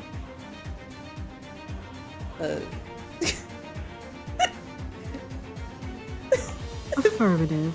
Angel of Judgment. While I do not fully understand the meaning of your remarks, You'll never understand. and I never will, heeding your shouts, along with this warmth dwelling in my chest, I choose to bestow my assistance to you. Some ally themselves with Eel. You got to be joking. You killed me without the slightest change of look in your face. There's no way I would help you. Some give themselves to God. And as more and more light falls into Eel's body, That's right, remember, our God is an awesome God. No, He reigns. no, I'm having PTSD. In this case, I must simply destroy you before you gain enough spirit energy. without waiting for the angels to finish, God decides to eliminate Eel. Just like when he was being controlled, giant circles of light stack onto each other and collect the falling light. This is called a stack marker. Unfortunately, your party lacks the amount of people to take it. Activating large-scale destruction spell, rank 2, Cherubim.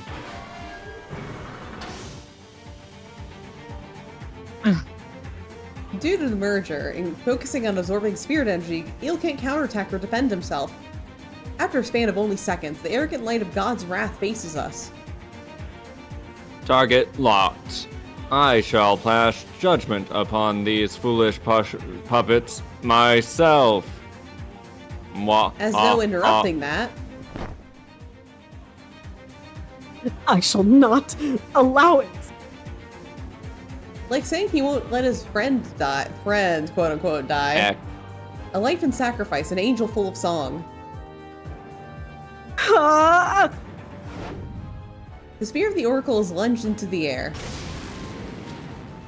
Ouch. The desperate throw crashes into God's strike. Ah! With the recoil, the intruder from the tower, Soltis, is blown away, but disregards this and shouts. Now, pass judgment. Fulfill your god slaying. My boyfriend, friend, Ilfana Tirihe. As though responding to his shout. Gently, the last grain, no, 2 grains of red and blue spirit energy fall into Eel's body. Go, our friend.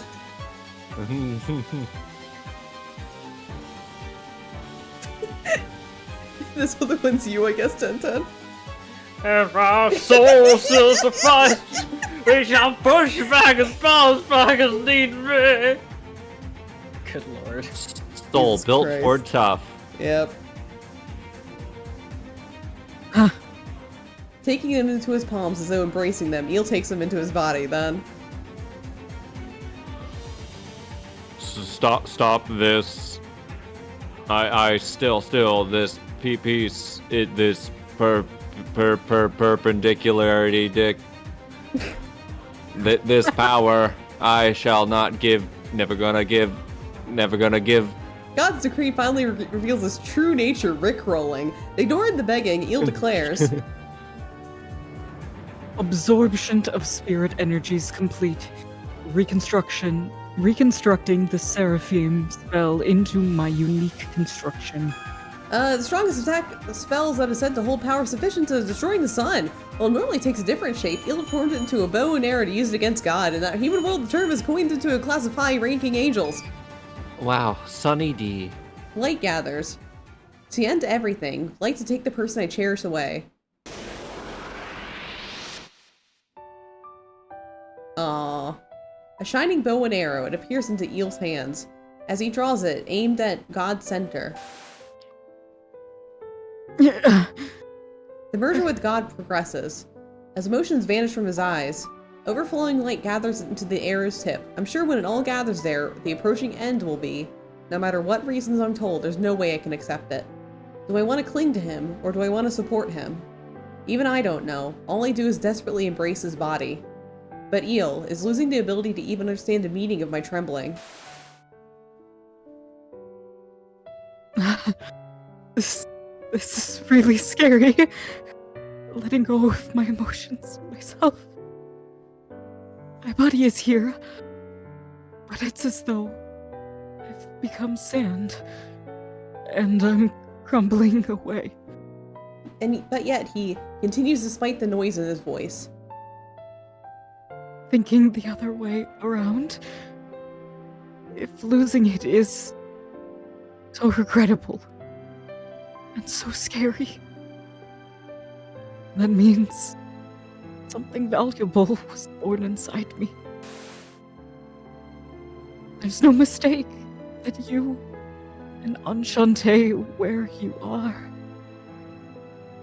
That's why it won't be meaningless. I won't let it turn to nothing. Ellipses. Ooh! His heart, his emotions that he finally reclaimed, are disappearing. He's turning empty. It may be soon. What did scary mean? And hardship? What was that? I can't even remember that. Well, all I can do is grieve at the unfair fate before my eyes. Milk. Am I smiling? A somewhat gentle voice drops. Huh?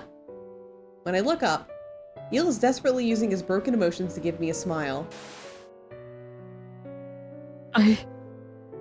Do I have the smiling face you said you like? If possible, until my final moment. I want to keep it. Antivirus alert. Maya? PC is absolutely fine. Hi, Maya! Thank you so much for the raid. We're at the tail end of the eel. We're at Cafe Enchanté. I'm here. My name is Nur. I'm here at 1010 Matcha Emoji and Brevi. We're right at the end of it. So like, welcome in. Please take a load off. We're going through it right now. Ah! Strength leaves Eel's knees when I quickly support him. The user has logged in. Oh, thank you, Nikki ENV2 for the follow. Really appreciate it. This no good. No matter how he arranges his words, his will is unchanged. And I came to like that honest and straightforward Eel. Can't deny that. In that case, at least. It's okay, Eel. Your smile is fairly beautiful. With a pathetically shaking voice that I even want to laugh at, I answer. Then I shut my eyelids tight to force the tears blurring my sight to fall out. To burn a smiling face into my eyes. Thank you. Drops flow from Eel's eyes as well. As I thought, emotions are truly mysterious. Tears can flow for reasons other than sadness, it seems.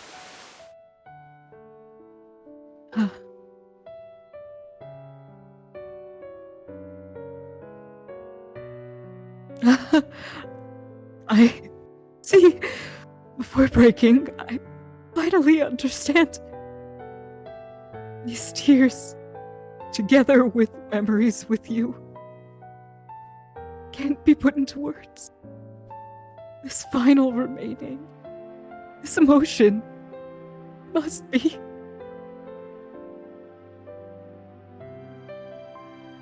Already, he's probably lost self-awareness. But Eel's voice desperately stringing the words together bring me with happiness. To Milk. That promise. I'll fulfill it now. In the end, I have something to tell you. Promise? Ah, right.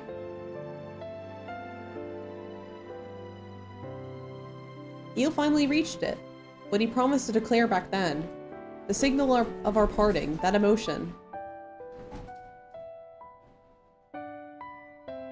But I was the one who made him promise, wanting to teach him. So, I won't say anything selfish anymore and accept his word straight on. Okay, I said I would wait after all.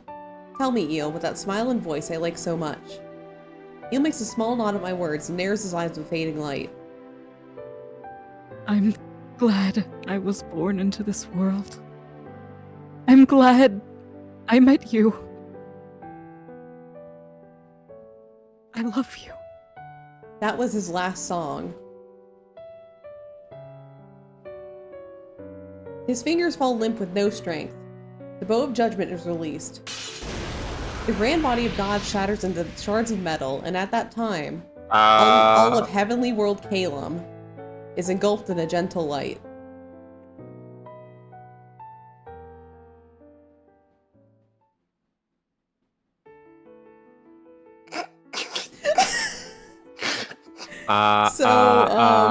The end. I have a question. Yeah. Did we kill him, or was that the good ending?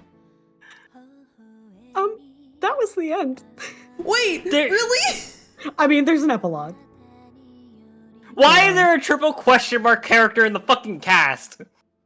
Don't worry about it. Why are you looking at the cast? Don't worry about it. Don't worry about it. Is it literally like, did we get a, is that the good ending? Ellipses?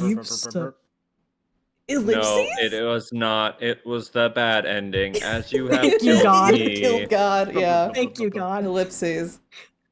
Now I don't exist. See what you do without me. I want fuckers. to see.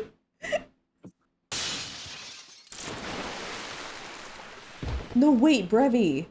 Is it like Rindo's route where like the ending's the same but the epilogue is different? That's what I think that might be the case. Oh no! I'm trying to tell if It wants to be this question mark, question mark, question mark. I guess it's just you, Moji. Get in there. Yeah, Get in there, champion.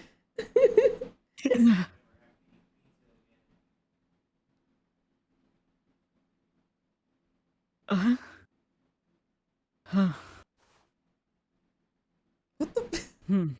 There's another new CG. Hello. Oh, I think that was correct. So good ending. Maybe. Oh, okay, all right. Remoji, you're back up. To my cherished Two Milk. If you are reading this letter, then everything must have ended as we hoped. Please forgive me for explaining everything to you much after the fact. However, I simply couldn't bear to reveal what would happen to me to you beforehand. If I did, in the end, I wouldn't want to leave your side, and I would betray my determination to oppose perpetuity. Ellipses. Did he write in a fucking ellipses on his letter? After slaying God, I will likely enter a state near death. Barely something that can be called alive. However, if by chance, if of my shattered soul, by some miracle, even the smallest fragment remains, to Milk, at that time, once more,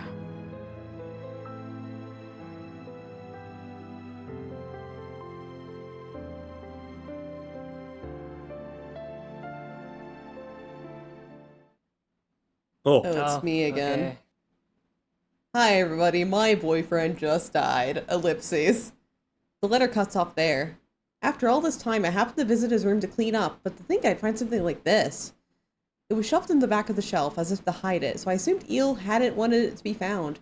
He must have written it to steal his determination or to caution himself. Even to the very end, you're unfair. 1 year passed since he exchanged his soul to put an end to God's salvation initiative.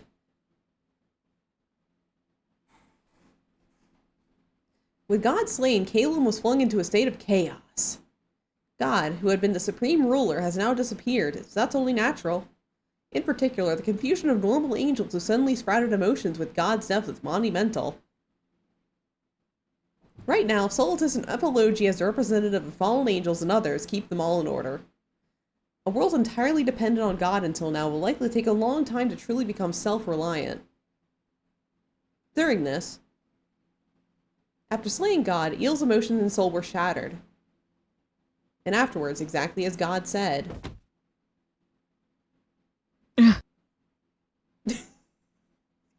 This time, in the truest sense, he's no more than a broken puppet lying strewn out and collapsed. With no strength, he cannot stand or sit or even raise his head on his own. In fact, he doesn't even breathe.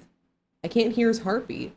The key that saved him before, the memory server Michael space in the tower, broke along with the destruction of God.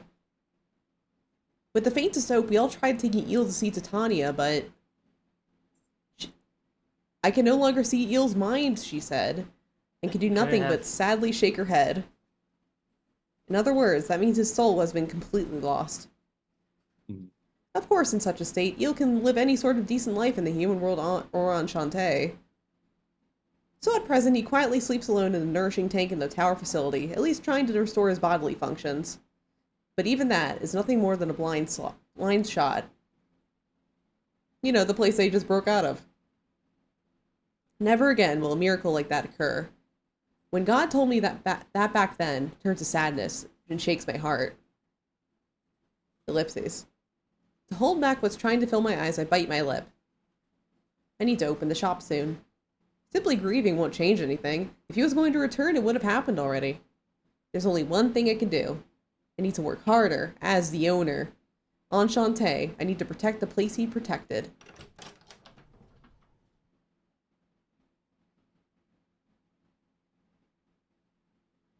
Okay, how long is this epilogue? It's getting there. Who's speaking? At the same time, at the summit of the tower at the center of Calum. Solitus gazes at God's hollowed body with mixed feelings. While the slaying of God completely shattered the mechanical body, at Solitus' discretion, he ordered that at least the outer shell should be repaired to a minimum. Of course, he had no desire to restore God. He simply wished that no one would ever exert a will for domination is allowed on Calum. It is to remain as a symbol of warning. Although I'm in no position to criticize God. What the fuck? Wait, is it me? Is it Solitus? Is it me, Jesus? How many times have I repeated this line? Oh. What? As Solitus thinks this to himself, the presence of a familiar man appears at his back. Yo, Solitus, I thought I didn't see you around, so I figured you'd be here. I drove my Ford F-150. Whenever you got the time, you always come here to mope. How did you get it? You know what? Never mind. This fallen angel, Apology, is a strange man. Mr. Rain. Wait, who's talking? We were once enemies, yet he speaks to me so casually, is what Solitus, Solitus, thinks. However, he understands this because of that personality that has been able to prevent a fallen angel uprising to this day. When I come here, I reorganize my sins, as does everyone, right? Il Fado de Rie, my... friend. Yeah. Well, I called him my friend. For an uncountable length of time, I treated him with cruelty. That's kind of kinky. Oh, that's what I'm sure it's true. Whoa. But even you were connected to God and under control, right? Then That's no excuse. The things I did are my own crimes and certainly not kinky. Apology. Ellipses. The wings in Solitus' back in the end never turned a fallen color, remained pure white. While he understands this is due to God being slain before he completely fell, he believes his wings are the evidence of his sins. Every time he catches sight of his wings, he says this to himself. Now that my emotions have sprouted and stabilized, countless times I've had the urge to do something. Let's move on. Solitaires. We can't say that on Yeah, stream. I'm sorry. Yeah. I understand. But I'd never flee from my sins in a way like that. I realize it won't serve as atonement, but at the very least, I won't do anything to Il again. You sure? This epilogy's pretty long. The other angels have sent in petitions saying to seat him as the new space god's space of being empty. The letter Il left for me also said to do that, you know? I reject that. That's merely the sacrifice guised as God. And even if that is what he wished, I shall never fulfill it. I don't want to speak more on this subject. Following I them say- saying this, Soltis decides to change the subject. Anyway, subject change. The time approaches for Il's scheduled physical examination and maintenance. Let's go. Saying this to Epilogy, Soltis heads to the nourishing tank where he sleeps. However, Fucking long. inside the nourishing tank where he should be, Where's my boyfriend? I mean, it was space empty, space period. Looking at the floor, there seems to be shards of broken nourishing tank. You're kidding. He's gone. Did he take my Ford Raptor? He can't move on his own. Did the guy saying they want to make the new god carry him off? Wait, there's no time to be thinking it out. We need to search Caleb right. yes, he can't drive. There's no need for that, though. Epilogy looked like he'd fly off at any second, but Soltis stops him. The shards on the floor are from inside towards the outside. After seeing them strewn like this, he already had a guess. Your car's parked outside, don't worry. He also wrote in his letter that even if a fragment of his soul remains... Wait, but even if that's right, his motions. True, they were lost completely. However, did you forget? The reason he abandoned emotions and why he regained emotions, it was all for the owner of Enchante. God, I wish that were me. In that case, The one to recreate emotions in him from square one should be me, but it would be her. Oh. Sorry, did I say that aloud? Please ignore oh me. no. Oh my god! Hopefully this is the last scene. We're almost there. Okay, it was like any other day at Cafe Enchante. Several hours later, the customers order coffee and snacks depending on their mood and relax around this time. Unusually today, all the regulars have been around since morning. No, all of them but one. I'm sad now. So today is exactly 1 year. What the fuck? It's been a year? Ugh.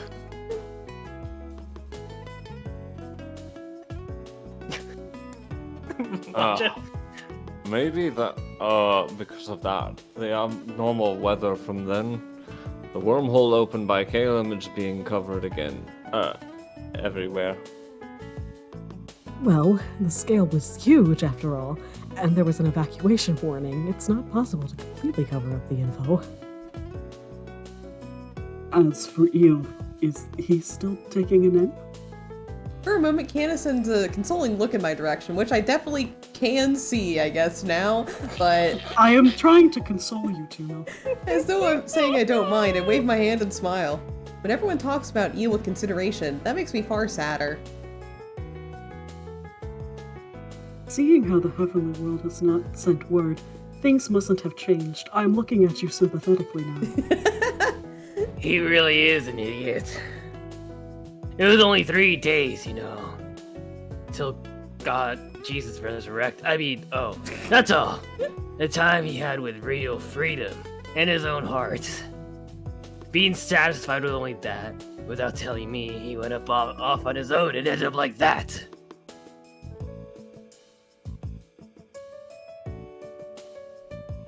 That's right. His life was far too unfree.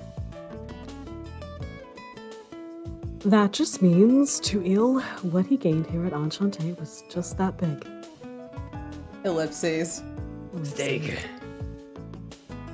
steak. If that's true, I'd be happy. But among that, not having you here too makes me this sad, Eel. This sad. This sad puts her arms out. Yeah, this big. Luckily, nobody heard me say that, so I so for gesture. I am this sad. Afterwards, a while later, another coincidence, everyone had some business to attend to. Rindo heads to the GPM. Everyone else needs to go back to their own world for a time. I need to go beat the shit out of Dromi. Uh-huh. To see off today's last guest, Miser, and I stand in front of the gate. What? Today's coffee was delicious, as always. Oh, I knew you liked my coffee. I love it so much. Thanks. I'll be awaiting your next visit tomorrow, too. Oh, are you gonna make more? Miser grabs the doorknob and goes to open the door, but as he says and stops for a moment. What? By the way, didn't you hang sheets in the backyard today? I think it's supposed to rain this evening. Chop chop. Oh, that's right. Thanks for reminding me, Miser. Try to go left now. Ellipses. Bye. Ellipses. Sheets in the backyard, huh? That reminds me of the flashback before that we've been to so many times. As long as that place and this shop exists, I'm sure the memories between you and her will never fade, Eel.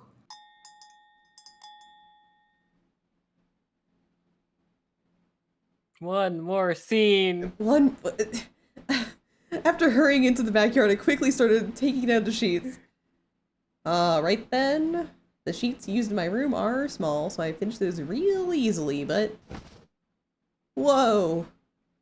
The sheets used in the other rooms are a lot bigger, they're harder to handle. I struggle and manage to carry one inside, but there's still a lot more. Ellipses. This always reminds me of... That certainly isn't a sad memory. It was a fun, beautiful memory. Remember back about that day, we better not fucking flashback. I feel like even now I can hear a singing voice. I smile and go continue my work. A strong wind blows and the sheets blocking my view ahead flutter. In that moment, I see a gap between the floating white curtains. What? It has to be an illusion? It has to be an illusion. Ellipses. Huh? Dots. I begin to make out the illusion. For feats? For free? As though it could fall over at any moment, with staggering steps, it begins to walk towards me. The white cloth is all as though making way for him, flutters open wildly once again. Yay. Yay.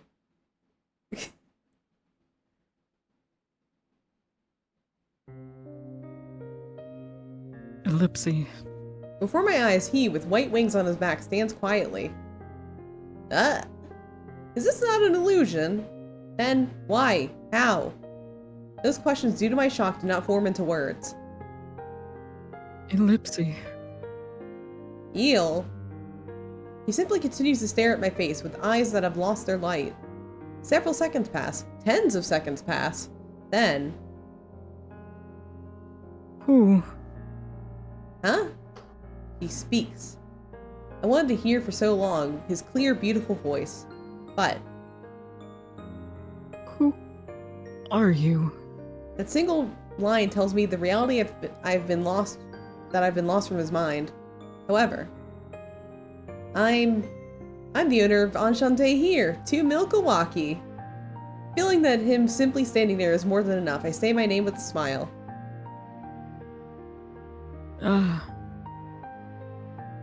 Owner. Huh. When I said my name with a smile, Eel closes the distance more and stares intently at my face. Then, it really was slowly, gradually, his eyes. Owner. Right. I needed to see you again. So long I searched, only for you. I don't know why. The light returns. Why was I searching for you?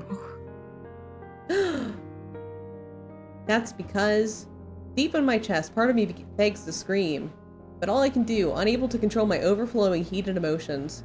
Most likely, you had the same feelings as me. Much like Eel, awkwardly, I can only answer in a somewhat childlike way. At my answer, Eel tilts his head in a puzzled way. Same? When I speak with you, what appears in my chest is painful, but I don't want to let it go. Is this kind of pain? Yeah, and now I can finally answer your confession. Eel, I like you. I love you too. Uh-huh. With a gentle tone of wind, my confession reaches him. Right after knowing that, his absent-minded eyes sway gently. Right now, to me, everything is hazy. I don't really even know myself. However, just now I recalled just one thing. Following this feeling, what should I do? Aww. Whoa. He gently draws me in close. Ellipses. I don't resist and our lips touch. It was different from the nervous kiss that night. Kissy. As though confirming my existence, a kiss seeking all of me. Ah, that's right. This warmth is yours. As Eel opens his heart, I see a light in his eyes. The tone of his voice all returns. This is what I've always wanted. As the letter he left before said, remaining in his body, a single shard of his soul does its best to gather up his scattered heart. If it's not you, I couldn't stand it. The name of this emotion I have for you. The words I need to tell you. I remember it all. To Milk, I love you. I love you. Me too. I do too. I love you. Filled with only this emotion, our lips touch once again. I want to make sure that this miracle of him having returned isn't just an illusion. The pulsing of his life, almost as though biting into it. Then, his wings begin to mix with black.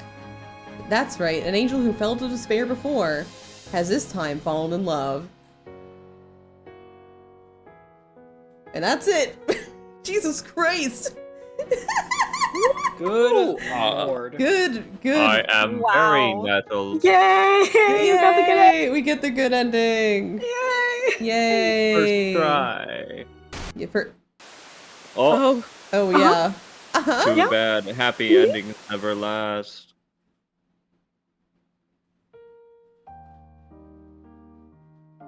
Well, it's prologue 5. We're gonna be saving this for the beginning of Miser's route. But yay! Yay! We did it! It's a miracle. Yeah, man unlocked. So yeah, so next week, we are actually going back to wrap up Code Realize fully. We're gonna be doing the actual true ending of the game because we killed Lupin. We killed my romance route. Yeah, we killed Lupin, so we're gonna go back and actually like make sure he lives, and then we're gonna do a lot of bonus content. There, whenever you complete a route in Code Realize, you get basically a fan service scene. So get ready to read fan service, everybody. Oh God. Oh. I think Moji's gonna have the best time. Yeah, I'm sure she will. Maybe. Yeah, you will. You'll know when we get to Victor's part. That's the only one that's like popping up in my head like right now. Actually, wait. Also, Macho, one of yours is kind of wild too. So good luck. Oh boy, dad content. Oh no, we're not doing that mod. No. Oh, right. Content. Oh, What do you mean dad content? Not my She week thought after Victor Father's was Day. Yeah, no. No, we're not doing dad content. We already know that he's not the father. You We are know not that. the father. He God. isn't the father. But yeah, so we'll be doing that next week, and it will not be more than a stream. Like, if we don't get to everyone, we're just not doing everybody's. But anyway, so after that, we are going to be starting Miser's route, which is the final route of Cafe Enchanté. So we'll finally be finishing the game, everybody. It's been so long. My I'm heart. gonna miss her. I'm gonna miss her so much. Hey, hey, Atome, can you please make the fan disc now? It's been 5 Please. years, but still. Please. Yeah, there's been like an Atome event happening, so I've been seeing some stuff pop up on the timeline. Apparently it has been 5 years, and they're doing like a little celebration for Enchanté right now. Oh my god. Okay, then give me a fan Yeah, disc. give us a Please. fan disc. You fucking cowards. Right now they're just making a lot of new merch, but it's like, you know what I would like better? Fan disc. Come on. Please. You know you Give want a to do an fan disc. epilogy route. Come on. Come on. You know you want You it. know you want it. Oh, and also, starting Friday's stream, I'm playing Dragon Age that day, but starting that stream and just lasting until it gets redeemed, we're gonna be naming the 7 Scarlet MC. Because we need to start setting that up, so if anyone wants to name the 7 Scarlet MC, please show up Friday or any other stream that does not get redeemed that night. Yay, we'll find our new two milk. But anyway, we are going to be reading... gonna be reading, I think Errol's like still going? Yeah. Like, is he saying that he's gonna raid anyone soon? He's been streaming for a while. I don't know. Shit. No, wait, he's still going. He's just fighting with Czech. Okay, we're gonna be raiding Errol. Errol's doing a commission for me right now. I mean, not right now, but was doing a commission for me right now. Have you seen the meme going on Twitter of the plus yeah? Of like from the Wii U thing? Yeah, he made me one of those. Yeah. Amazing. Yeah. Name your owner to commemorate Enchanté. Well, if you redeem it at some point, it'll happen. Anyway, it's been like 35 minutes over. Let's go. Everyone say bye. Bye. Ah. Bye. God is dead.